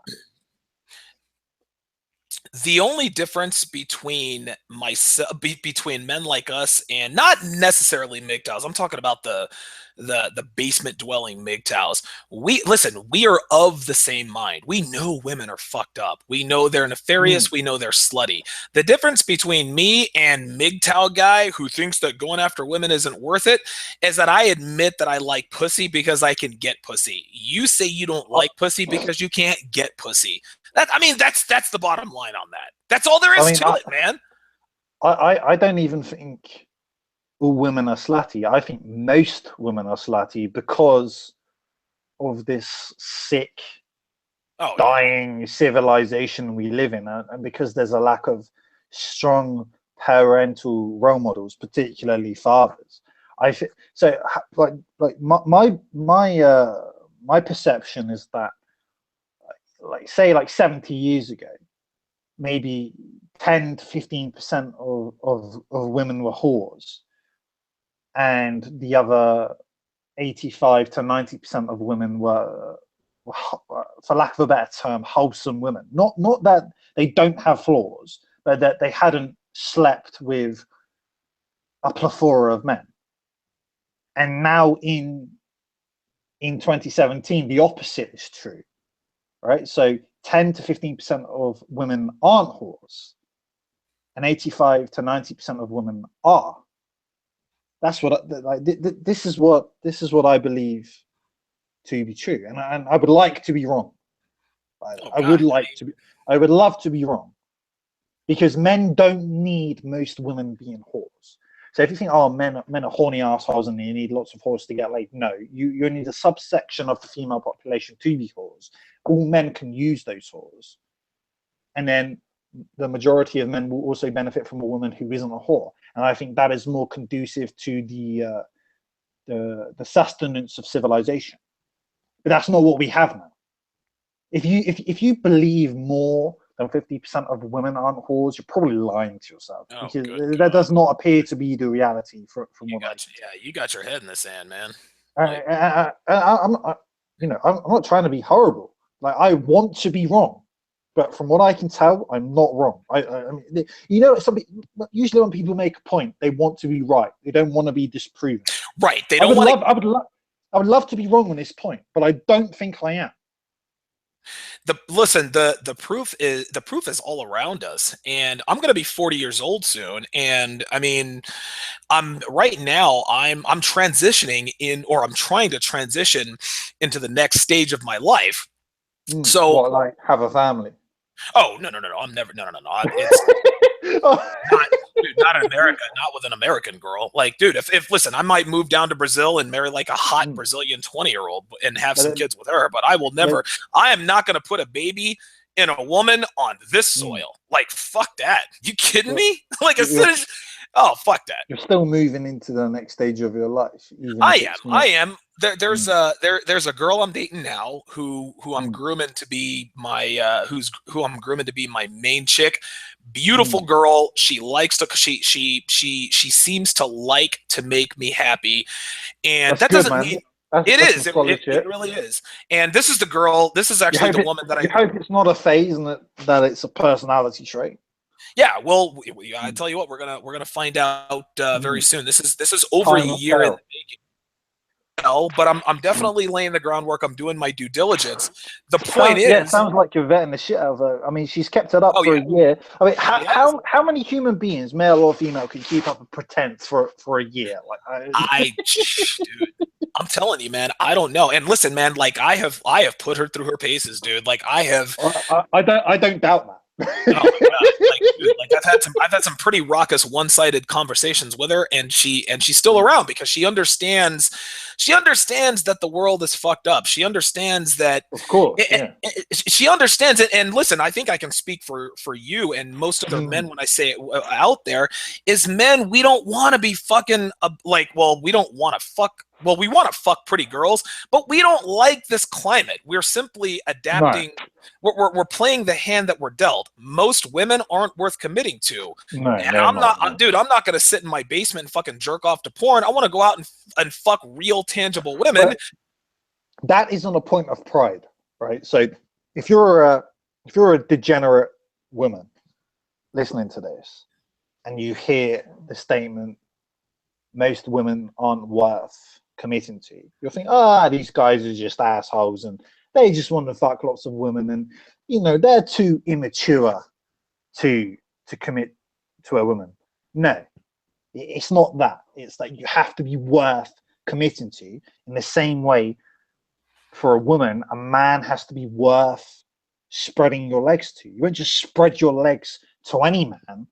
In the same way, a man won't just commit to any woman. If you're a fucking whore, if you don't have motherly traits, if you're an asshole of a woman, men aren't going to just commit to you. And most women don't realize this. They don't realize that the reason men won't commit to them is because there's something wrong with them. And even if they do realize it, they won't admit it. They think, it's because this man is not a real man, that he's immature, that the problem lies with him. And that is deflection. That isn't true introspection. That's not real.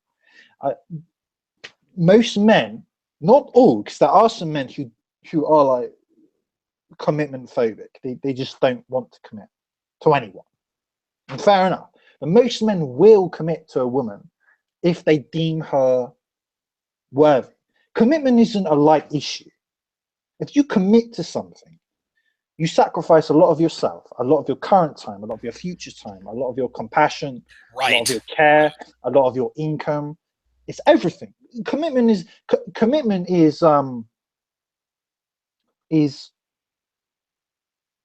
debatedly more valuable than sex, because sex lasts for what?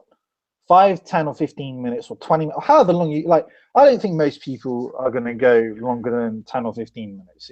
Right. When they're having sex. I mean, most guys can't last that long as they get too fucking horny. But well, it's funny. Like in my last, I did a penis health episode back in episode 8. I did a follow-up one, like how to build a bigger, stronger penis. Now, and listen, man, like I talked about some of my experiences. Listen, man, like I was telling people about my personal experiences with like penis exercises and edging and doing Kegel exercises. And dude, like listen, man, like it got to be a problem for me. In the my PC muscles were so strong that I was not like, dude, for a good 6-7 month stretch, it was hard for me to come, man. Like I couldn't bust the nut. And in the beginning, I was like, oh man, this is great. I can fuck these hot chicks as long and as hard as I want. But after a while, man, like you're fucking these chicks and they're fucking squirting all over the place, but like where's my payoff? Like I'm the guy, I'm supposed to bust a fucking nut here. So I had to I had to dial back on that. But getting back to what you were talking about, like I said, I'm trying to transition to the next phase of my life, and the reason for that is because as much as I enjoy talking to pretty girls and fucking pretty girls, I've done that for 5, 6, 7 years now, and as fun as it is, like the novelty for me has worn off. And look, man, it just takes too much time. Rouge had the same shit. Right. Right, like at some point, like in the beginning, you're like, oh, this is great, and all your life becomes about is just fucking these hot chicks. After a Mm, while, when you start to expand other parts of your life, you find that you don't have the time or the desire to put up with the bullshit and all the nonsense that comes with fucking hot chicks. Like at some point, it doesn't even. At some point, it becomes a zero sum.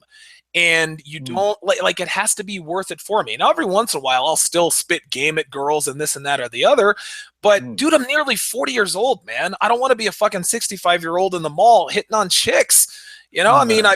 I'm like that's not what I want to do. Listen, it's great. I experienced it for half a decade, over a half a decade. That was fine. I've got a lot of great stories to tell. But Yeah. the fact of the matter is, every man desires that one woman that he can count on, and I'm hoping that I found it with this girl. Now, Mm. if it And doesn't work out with I, this chick, I'm not going to lose any sleep over it. But we'll see what happens. well, you probably will lose some sleep over it. I mean, I mean, if there's a, you know, I'm not trying to be No, I mean I get it. I mean if I'm investing like time if and you spent energy and at least a emotion, yeah, year with a chick, yeah. like I can't believe that you wouldn't care. But like Well, life goes most on. chicks wouldn't. Yeah, of course, life does go on, but you're gonna feel it, right? Sure. Like how I see it is that it doesn't hurt, and I think it's actually a benefit to have varied experience with women, because a lot of guys they get tied down too young when they're inexperienced with women, and they're like married, or they've had a kid with a woman, but their sample size is one. It's just this one woman, so they don't truly understand women. It's like the opposite of what you have, and they because they're inexperienced with women, and they've been with one woman since they were young, they don't truly understand women, and shit happens to them, like there's mishaps in the relationship, and they don't know how to deal with it due to a lack of experience. Now what you have is the inverse, is that you have a lot of experience with women, but you want something that's less superficial and transitionary. It's just like, oh, we'll just have sex for a weekend or whatever, and then we'll never see each other again. But it's like, okay, so you may have enjoyed the moment, but a week later, what profit, what substance comes? What do you derive from that? Like, okay, so you have a memory. That's it. Like, there's nothing lasting, right? And it's like you said, you don't want to be 65 in the mall hitting on chicks. I mean, like even if you're a hot 65-year-old, I mean, it's kind of fucking sad, right? Like when you're 65, you should be at least a father, if not a grandfather, right? You want something substantive. However, you don't want something substantive with an unworthy woman, with a sick woman, with a bipolar woman, with an evil woman, with a woman who doesn't like you, with a feminist woman. And now, not all women are like that, but many women are like that, because the culture is sick. It's very sick, very sick. I So think you're right. I think that this makes us wary as men, but at the same time, we still have our need to like most men I speak to would love to be a patriarch.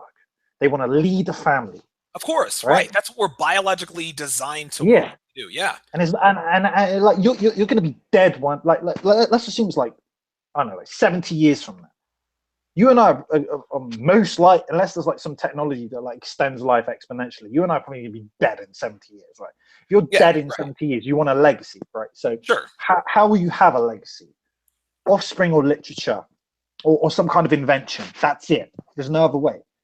If you don't have offspring, if you don't produce some kind of invention, if you're not like Shakespeare, where you're being like taught in academic institutions because you produce something that is deemed as genius or valuable, in 70 years, no one's going to remember you. You're just dead. You're just like nothingness in Yeah, history. your history. But your history, to the point that you're not even history. Like people don't even teach you it's history. it's like you never existed. This is like one of the ways I try to one of the ways I tell highly egotistical guys like the reason you should have a family is because if you don't, no one will remember you. It's like you're not even like you never even like if people. It's like Tupac, right? He's been dead for how long, and people know who he is. Right. But if he didn't have his music and he didn't have children and he died, he would just be another dead dude that nobody knows about, or like maybe his mum cares about him, but then his mum dies, and that's it. Like you existed, you're dead, no one cares about you. It's like you never existed. So and having a family as a dude is a very it's I think very to me, it's a masculine thing to do. it's very masculine, but it's not easy. Oh, good God, no! Especially not now. Oh, especially right because, and this is what I was saying. Like the majority of women aren't worthy, and I don't say they're not worthy in a arbitrary context. I mean they're not suitable because so if you want a strong family, if you want a family that's worth something, that is substantive and meaningful, if you want children who you are proud of, and not out of sentimentality, but because they are impressive people, then you need a mother and a father who aren't completely selfish motherfuckers, right? Like the mother can't be a whore, and the father has to invest time, instead of doing his like the things he wants to do. I don't know, like say I'm going to give some lame example. Like say he likes to play golf, or he or like he likes to hit the bars or whatever. Like Sure. if you're a father, like you got to spend time. Like you've got to teach your son things. You've got to teach your daughter. You've got to teach her to How to be be a wary of lady. people. Right. But yeah, but how to be wary of guys like you.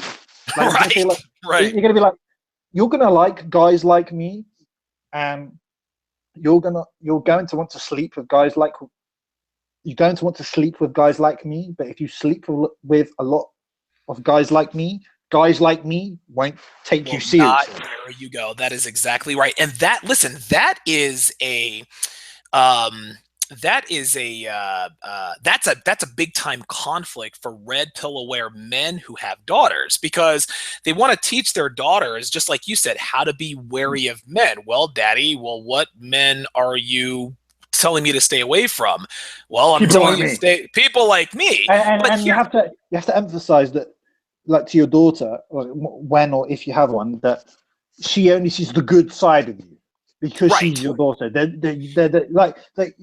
Like she can't just think that you're perfect and that you only have a good side. There's a good and a bad side to all individuals. One of the to be really abstract, Mahatma Gandhi, Indians think he's great, but he was evil to the British. Right. Because of his duplicity. So right. the British military at the time thought he was cunning and evil, and the Indians at the time thought he was God. He was Gandhi. He was a hero. He was a hero. He was a savior. But what I'm saying is that there's a good, bad aspect to everyone, and as a loving, caring father of a daughter who is trying to teach his daughter not to be a whore, because not only do you not want that for her because it will fuck her up, but I also fuck up because you'll think I'm a shit father. Like if you're a father and your daughter's a whore, you're like, well, I fucked up, didn't I? Because my daughter's on a fucking pole somewhere. She's on a pole in Las Vegas. She's a fucking stripper. She's a fucking pole dancer. I'm obviously a shit father. And it's not. So there's the ego aspect, but there's also I don't want her to be used by men in a way I used shitty women. There's as whores. Like you like no man wants his daughter like every whore has a father, whether she knows him or not, who failed. Right. Yeah, he either failed because he was a faggot, or he failed because he was never there. And if he wasn't there, he didn't really fail. His mum, like the mother of the woman, just it's like it's very easy for a woman to have a child. All she has to do is go out, like randomly meet some guy who she barely even knows. Easy for girls to get dick. I talked about that in a previous podcast. Right. The difference between studs and sluts. Girls get dick anytime they want. But you wouldn't want that for your daughter, and at the same time, even if you were there for your daughter, you wouldn't want her to be, for lack of a better term, exploited by a guy with game, or like it's your daughter, right? So you don't want her man to be a faggot, but at the same time, you don't want her guy to be a guy who, what you want is her man to be a guy who isn't a faggot, but actually gives shit about her and won't just discard her. And because you're her father, she uses you as a role model for what men should be like, and she only sees the good in you. She only, because you're not going to be bad for her. So you have to make her aware that I have a bad side, and men can be bad like this, and you will be drawn to this because you're a fucked up chick. Well, I'm not going to put it like that, but you're going to be drawn to the negative aspect, and that's fucking bad for you. And then I would back that up with a threat and saying, you're so attracted to this negative aspect, you shouldn't just go for the negative aspect, because if you do, you won't have a father anymore. I think you have to be very harsh. You have to be very harsh with. People are harsher with their sons than their daughters, because they think men, boys that or boys that become men, they need more discipline because of higher testosterone. And that's true to an extent, but girls are more. Dude, more rebellious. Going easy on your daughter, you're not doing her any favors, okay? No. Because that's what I'm saying. That's what I'm saying. Right. And I'll tell you another thing. What red pill aware fathers who have daughters, a huge challenge, what they struggle with is, yes, they are more masculine than 95% of men out there. And your daughter sees this, and she is going to be attracted to men like you. So while you understand that it's very important for your daughter to see what a masculine head of household is and looks like, and that this is a man you should marry, you also have to teach her to stay away from these men in her teen years. Because just like you said, men like me, daughter, are gonna try to fuck girls like you because that's the way we're designed. So it's almost it's a balancing act. Marry a man like me, but don't fuck around with guys like me. Like you can't make a habit of that, because it's just like you said, you're gonna fuck a lot of guys who are like me, but when you get done riding that carousel, men like me are not going to take you seriously. We're not going to wife you up. We're not going to commit to you. And that to me is the real challenge when it comes to red pill fathers who have daughters. Listen, it's got to be tough. It's got to be difficult. Yeah.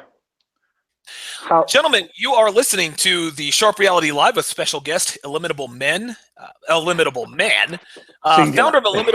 Yeah, singular. It's Illimitable Man at Illimitable Man, but his website is illimitable.men.com. I'm actually getting a lot better at saying this. And as we jump to the conclusion here, I've actually got one more type of hater, and you in particular, I think you probably have a lot of experience with this, because your writing is nothing short of brilliant. So I'm sure that a lot of men challenge your authority in the way you write.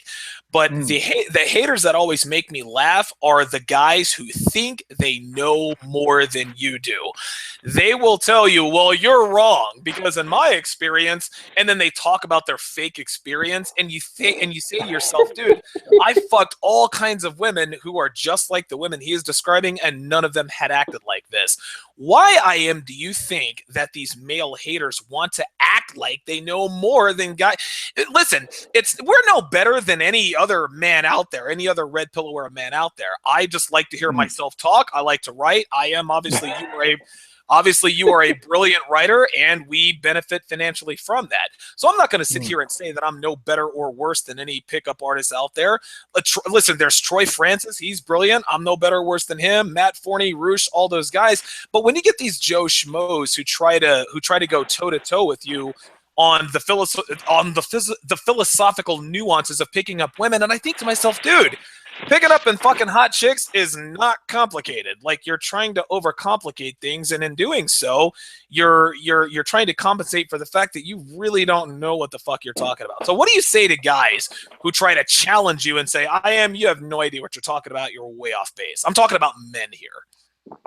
Well, if they make that claim, they need to back up that claim. So if you say that, I mean, I'm not going to be like, oh yeah, you're totally right.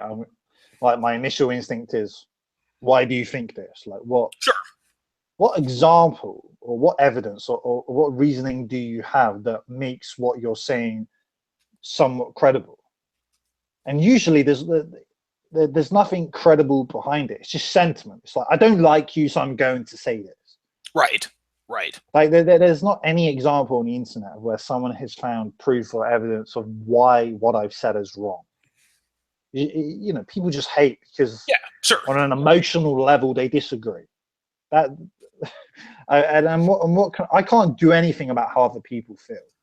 I can't control other people's emotions. So it's just like, oh, well, if you think that or you feel that or whatever, then okay. Like, and that's if I even interact with them. I mean, a lot of the time I just ignore it. I mean, it's not worth my because the thing about emotional people is they can't. Yeah, right. But emotional people can't be persuaded away from, like, if someone emotionally believes, like, so say someone believes something, right? Like anything, and that belief is not based upon evidence, logic, fact, or yeah, right. If it's not based on this and it's based upon sentiment and like has an emotional basis, feelings, right? Like, you dig a little bit, you're like, well, why do you think this? And then you get a response, but the response isn't based in reality, and it's just like, well, you know, you're a cunt and you said this, and it's like, okay, so you don't have, so you can infer from that, well, you don't have any reasons, you just dislike me, you just disagree out of emotion. There's no point. Like, you can't persuade them. It doesn't matter how good your logic is. It doesn't matter what evidence you have. It doesn't matter what you say. Nothing you say is going to be good enough. Nothing. You have the best logic in the world. You can have all the evidence, all the studies. Doesn't matter. They don't care, because how they feel is antithetical. It's opposed to what you're saying. And as soon as you identify that, well, you don't bother talking to them. I mean, if you do bother talking to them, you make fun of them. So you either make fun of them or you ignore them. That's it. There's nothing else to it. That's the best way to handle. And again, I'm talking about haters here. I don't address haters via email or on the comments on YouTube. Every once in a while, I'll read off like hater emails or comments in a podcast. And I'm actually going to do an episode called Haterade. I'm just going to read all the hate mail and just, if you were a loser nobody cared about, you wouldn't get any hate. Of course. Listen. Right, you've got to ask yourself: do losers get hate? No. Right. They don't. You ever heard of a loser that gets hate? I can't. I can't. Losers don't get hate because they're a loser. Nobody cares. Because nobody cares. Gives a shit. Right. Right. Like that. So, that's the thing. That's the thing with polarizing figures, is that if you, like, half the people who know about you hate you, and that's why the other half love you. That's just how it is. If you have any degree of success in any, like LeBron James, right? He's clearly a talented basketball player, and many people love him. But I guarantee some people hate him because, so forgive me because I don't, I'm an English student. I don't know all the basketball teams in the US and blah blah blah, right? But like, they're clear. There's like, the team he plays for probably has a rival, and the rival team probably hate him purely because he's the rival, not because he's untalented, but because he's on the other team, and that's why they hate him. Right. It's not based on logic or fact. It's just based on emotion. Guys probably think that it's based on group preference. So it doesn't matter. You'd be like super talented, super powerful, but if you're not in our group, you're a threat. So we don't like you. That's funny because that's female mentality. That's the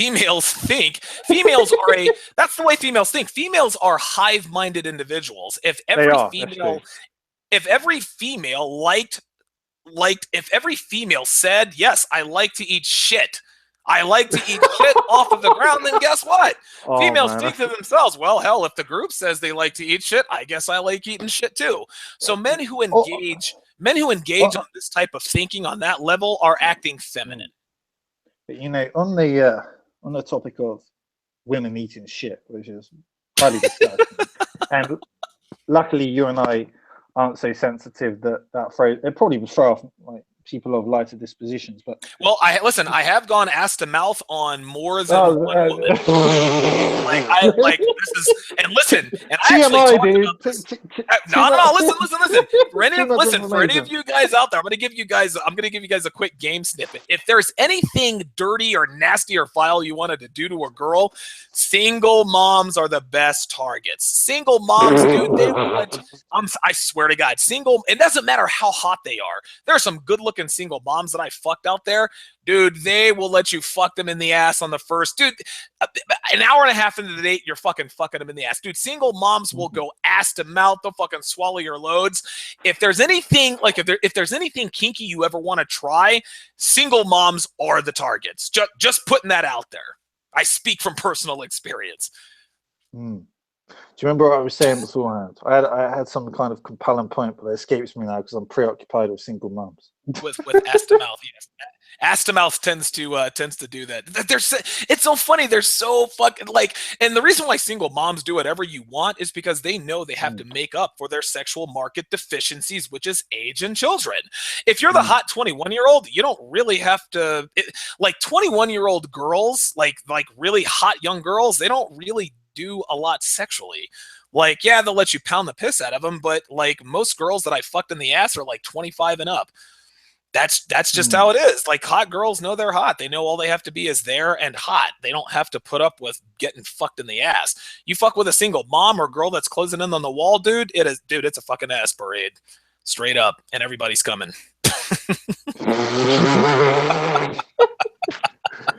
Well, that's left me pretty fucking speechless. Well, I guess that's a good place to go ahead and draw this to a close. I am once again, man. It is always a pleasure to have you on, and I think this is our longest podcast episode to date. I think we went exactly 2 hours, right on the 2 hour mark. But as usual, you definitely dropped the knowledge. And dude, we'll definitely make this a regular thing. I think we do. I think we get together about once a month. I think is about the rate, isn't it? Yeah, it's about once a month. I think we had 1 month where we did twice. But it's about once a month. Yeah, it's semi-regular. Yeah. Okay. Yeah, guys, definitely tune into these, and it's so funny. And I alluded to this earlier. I've always got a rough outline on what we should talk about, but it never goes that way. We always end up talking. We always end up going off. We're like rappers who think we're going to spit bars from a specific track. You know what I'm saying? We're gonna spit bars. We just end up freestyle. We're there with the notepad. I'm gonna read this notepad, and then we just fucking freestyle. That's where the best material comes from. Is when my ending statement is: I think you should try to have a family, but you should be very discerning about the woman you choose to have a family with. And that if you've been with her for at least a year and she's shown consistent behavior, it's highly improbable that she's faking that behavior, because I don't think there are any human beings who can fake a certain set of behavior for at least a year. Yeah, I would agree. Imagine faking a set of behavior for a year or more. That's going to be some highly exhausting shit. You're going to see some crack in the facade by then. Right. So, yeah. Listen, and I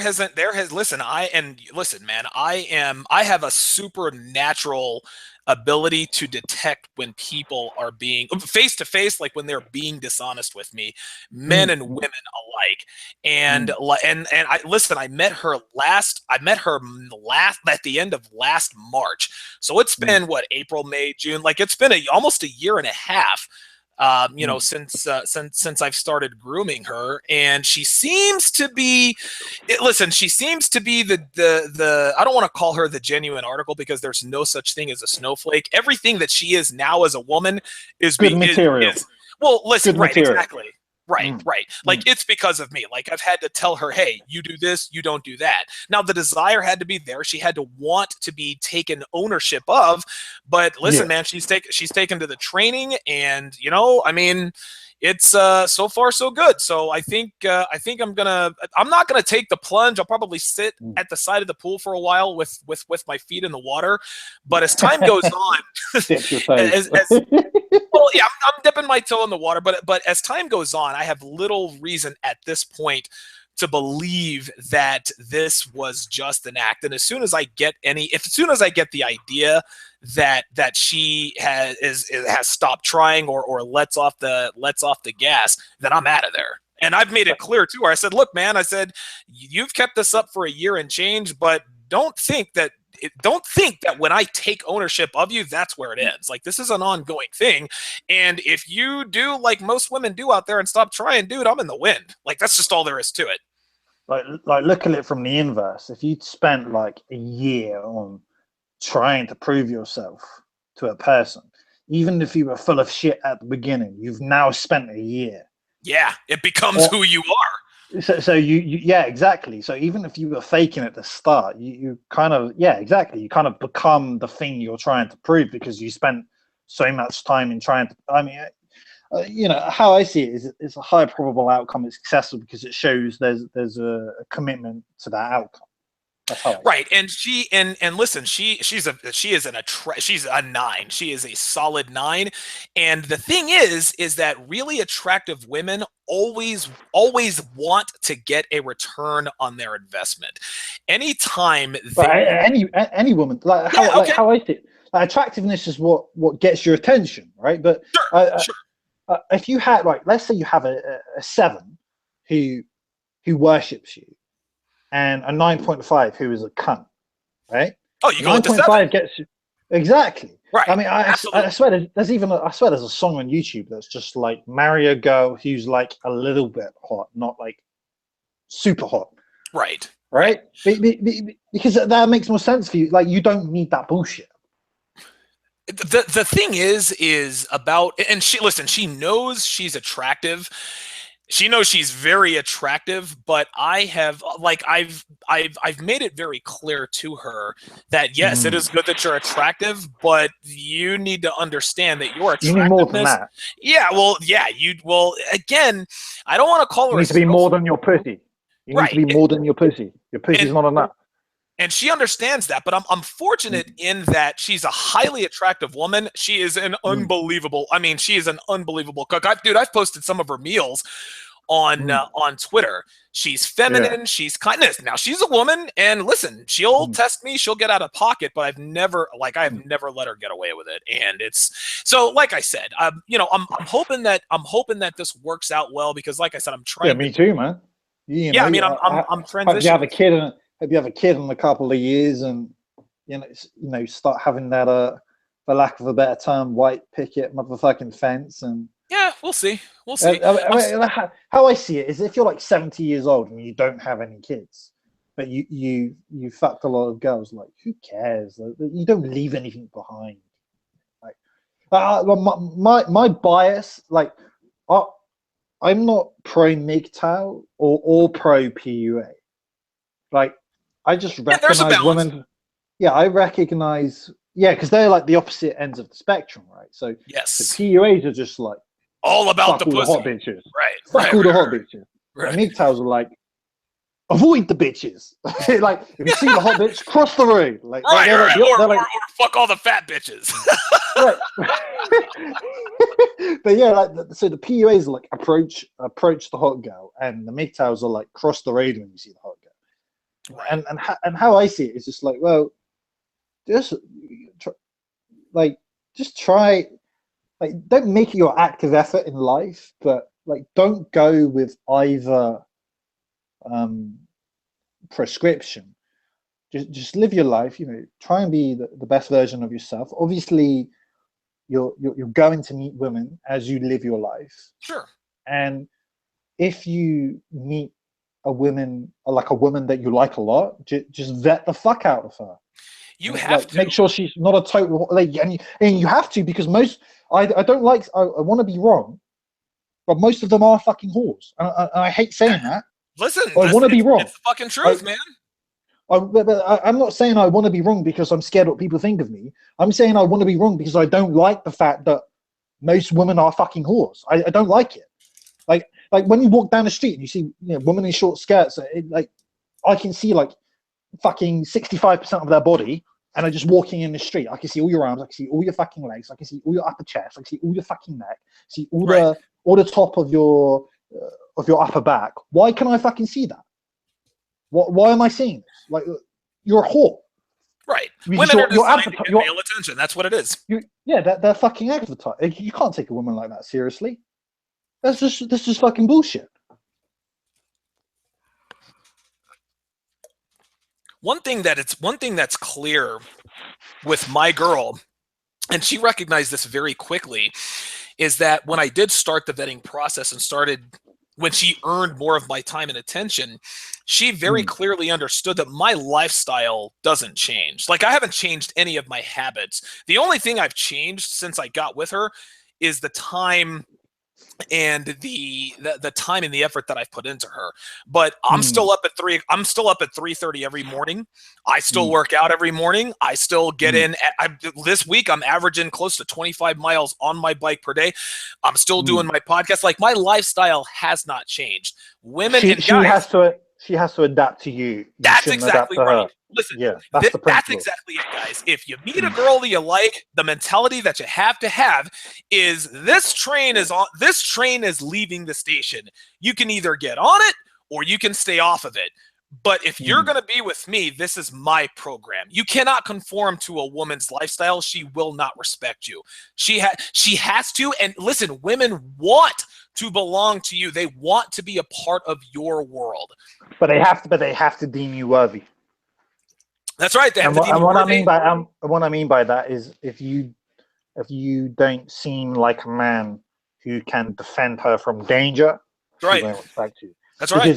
Because as much shit as we talk about women, they have requirements of us as well. So if you're a passive male, if the apocalypse happens tomorrow and you don't seem like a man who can defend her from imminent threat, that's right. Why the fuck is she gonna respect or commit to you? Why would she attribute value to you? Because if shit kicks off, you're not a man, are you? Because you can't defend her. Even more importantly, and I think that, listen, obviously your physical stature and your perceived, and listen, my list, that helps a lot. Yeah, well, yeah, I mean, my list, listen, man, like, I've been in a few, physical altercations, and my girl she's definitely well aware of that. So that definitely helps. But something that is listen, I have a temper problem. I think people know, and I didn't even notice. I thought you were Buddha. Nah, listen, man, I was born pissed off, man. Like, I have to, yeah, I go to anger management once a week. Like, it's some real shit.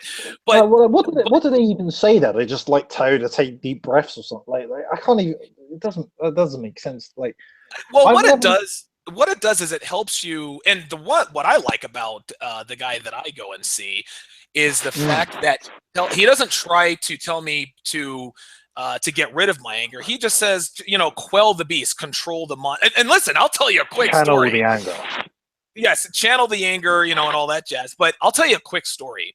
I was in Las Vegas, and I was at a grocery store, and I think it was either a Saturday or Sunday, and I had shit to do, but I had to get my grocery shopping done. So I get in line, and this young high school age girl, I guess she was at her summer job or whatever, she's there at the register, she's checking people out. Well, she had on this big, funny, like Dr. Seuss Cat in the Hat type hat on, and she had trouble. She was having trouble keeping it on, and she was, she was fucking with it, whatever. So she decided to start fucking with it when it was my turn to when it was my turn to get checked out. And so she's fucking with it for about 15, 30 seconds. And finally I said, hey, I was like, you want to check me out? Like, I've got places to go. And this little, right?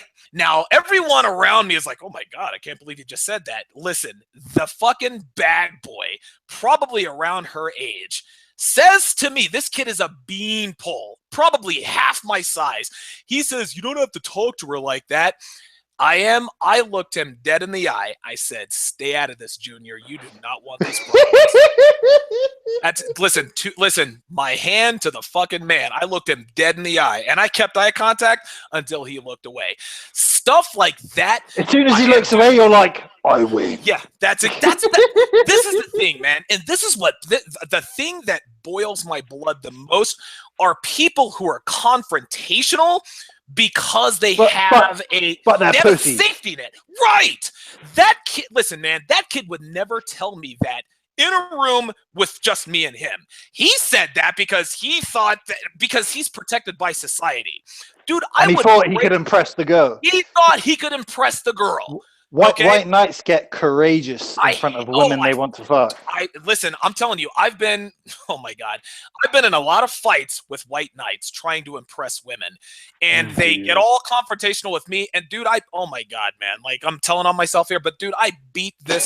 Dude, listen, I beat this dude's face in because I can't stand it when men try to impress their women by standing up to a guy. Like, dude, I'm 225 pounds, man. Like, did you really think I wasn't going to do anything? Like, what the fuck is wrong with you? So anyway. And let's add the racial factor. You're also black. Yes, right. Exactly. 225-pound black man, he's probably going to fuck you up. Dude, and listen, this kid at the grocery store knows this, but the reason why he got balls, all of a sudden he gets these societal muscles. He wants to say you don't have to talk, dude. And that's why I looked at him and dude, this is where my anger management paid off. Now listen, he's a high school kid. I'm not gonna beat the shit out of a high school kid. Like that's not a fair fight. Like, but I took the way to deal with it in your mind is like, if this was real, I could kill this guy and like. That's what I'm saying, man. That's dude. So you just like the way to deal with it is to just find it funny. Like, how could it's like an ant challenging a lion. Oh my God! Why is this ant talking shit to this lion? Like, is this ant on crack? Like, and you just find it funny. Like, that's the only way to do it. Listen, here's an it. Well, I handle that correctly because that kid didn't say another fucking word to me. Here's the way to handle it. Listen, everybody says, "Oh, I'm not afraid of confrontation." Really? But they are. But they are. Listen, if you want to consider yourself a confrontation, and I don't go looking for confrontation, but as a matter of fact, I had a confrontation with someone. So you don't strike me as someone who shies away from confrontation. No, I don't. But here's the thing. I don't confront people in public or on public forums. I take them aside. I said, look, dude, you're out of line. And if this is going to be what this is, then you and I are going to have a problem. I do that out of earshot because that lets that other person know very clearly I'm not afraid of you. When people get confrontational when they're out in public, when they're in their cars. Like you get these skinny motherfuckers and these bitches honking their horns. Yeah, bitch, you're honking your horn because you know that you're in your car and I can't reach in and beat the fucking fuck out of you. That's when people get confrontational. I hate that. You know what that's a result of that? It's most people are not disciplined. Nope. In their lives. They don't receive discipline. So they're cunts because like everyone's conditioned by reward and punishment. So if you're not punished for the shitty things that you've said or done, then you think like you don't consciously think it, but you behave in a way which communicates that you're at least unaware of the fact that you can say or do shitty things. Right. Like what I mean, what I'm trying to say is people don't restrain themselves from doing shitty things when they're not punished for doing shitty things. That's right. They're like, you know, it's like you have like some girl. Like, and I mean, I don't have anger management problems, but I find it's funny as well. So I'm about the same size as you, but I'm 6'2" and I'm white, right? So Right, and right. I get chicks talk shit to me, and I think sometimes my mind just goes to a place, and I think if we were in the jungle about 3,000 years ago, Right. would you really have just said that? Of course not. Like Of where, course not. like where do you get the audacity to say what the fuck you just said? And it's because we live in we live in an artificial environment where you can just press a key in a device 3 times Right. and get people to come along who are That's going to right. automatically side with you. Right. And because you were never properly disciplined and properly raised into being a conscientious and a decent human fucking being. So we combine the shittiness with the institutional bias, and here we go. We've got a fucking cunt on our hands. And if you're dealing with someone like that and you're a man, you can't win. Nope. You just like I mean, you could win, but you'd get in trouble for winning. Like, listen, And you would it win, wouldn't but be you'd end up losing. Trust me. exactly. It wouldn't be worth winning. So you just don't even bother. Right. Right. You don't even bother. You're just like, well, you're a piece of shit, but fuck you. Like, that's what you say in your head, and yeah, Well, you don't go any further. Yeah, so to circle it back to the original point, yes, my girl knows that my girl knows that in certain situations I can be extremely volatile. Even still, if someone Keeps on their tries, toes. not only that, but she knows that I could protect her physically from imminent danger. Oh, But here's another thing. yeah, of course. Right, women also, Well, we're in 2017 now, right? I think the rest of this century is going to be a crazy fucking century. yeah, you got that right. We're kind of still in peacetime and have been for a while, but I think shit's going to kick off, especially in Europe. Especially in Europe. I don't think this is going to be a stable century. I mean, the early to mid half, or mainly the mid half of the 20th century, was a chaotic time. I think we're going to have another chaotic time, so to speak, and people are going to value. Here's the thing: we're going to have another right. So in World War II and World War One, men were masculine, but it was a scary time to be alive. Now we're going to have that, but most men aren't masculine. Right. That just amplifies the fear factor, because you've got no, like, as a girl or a child, you have nobody to protect you. No, you do not. And this is why they have to be feminine to attract masculine men to protect them. Exactly. It's like I say to like when feminists come at me, I say, look, you probably have daddy issues because you hate me so much and you barely fucking know me. And why do you hate me? Because I'm not a faggot. That's why you hate me. Yep, that's right. You're literally hating on me because I'm what you need, but hate because you didn't have what I am. Yeah, just like MGTOWs hate pussy because they don't. They hate pussy because they can't get it. Because they want pussy, but they think it's dangerous and it's going to hurt them. What I was going to say, in addition to being able to protect your girl from imminent danger from the outside, women have to know and understand that you can also protect them from themselves. Guys, listen. A woman, if your woman has to know, she has to admit to herself that she cannot be trusted to her own devices. She has to know that she is inherently flawed in this environment. If you show her that you can protect her from yourself by implementing certain strategies and things to keep her out of that stuff, there will be an infinite there will be adoration beyond belief, especially when you show her that you can protect her from herself. That's one of the many reasons my girl is so committed to me, because she says to me all the time, like, no one has ever spoken to me like you speak to me. Like, you just like you nobody has validated my existence and just dismissed every fucking single thought I ever fucking have. Right? Right. She says, I'm used to men. She's like, I'm used to men telling me good things about myself, and here you come. You're completely the opposite. And You're listen, the like, antithesis, yeah.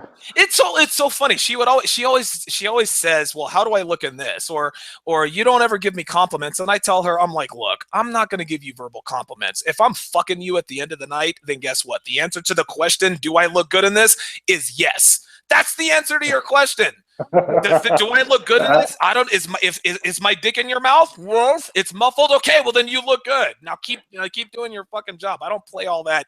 I don't play all that verbal validation shit. But yeah, she's at her core. She's a good woman. She really is selfless. And listen, man, like, and I've vetted her very, very, very, very thoroughly. She really is a sweetheart. Like she's. I don't even like. I know men that have had like and have interacted with and have had negative interactions with women and dysfunctional women in the past, extremely cautious, and I don't fucking blame them. But I don't believe any kind of woman can fake any kind of like sentiment or disposition for at least a year. I just don't Not think for that anyone long. has. Not for that long. Yeah, that's what I'm saying. I don't think anyone has an acting ability that is that good. Right. Right. Like they're going to get tired one day, and you're going to notice. Of course. Because I'm Donovan fucking Sharp, and I notice everything. That's just how it goes. That concludes this episode of the Sharp Reality Live. Guys, be sure to follow me on Twitter at Donovan_Sharp. Visit DonovanSharp.com anytime to listen to all podcast episodes. You can follow I Am on Twitter at Illimitable Man. Be sure to bookmark his page, illimitablemen.com. Some very good reading. Be sure to bookmark my Amazon link on the right-hand side of my homepage in the sidebar. Do all of your Amazon shopping through that link. You'll be supporting the show at no cost to you. And of course, you can always leave a little something in the tip jar. I am, once again, thank you very, very much for coming on again. And I'm definitely looking forward to our next show, my man. Thank you, man. It's been a blast, and I look forward to the next show as well. We always we have a pretty organic conversation. Like that's what I'm saying. I think instead of like giving it a title of a subject that creates expectations within the listeners, we should just put like freestyle or just like conversation. Donovan and I Am shoot the shit. We started on Tupac and ended on vetting women. So. Oh, God. That's how it goes. Until next time, my friend, take it easy. All right, my man. Take care. All right.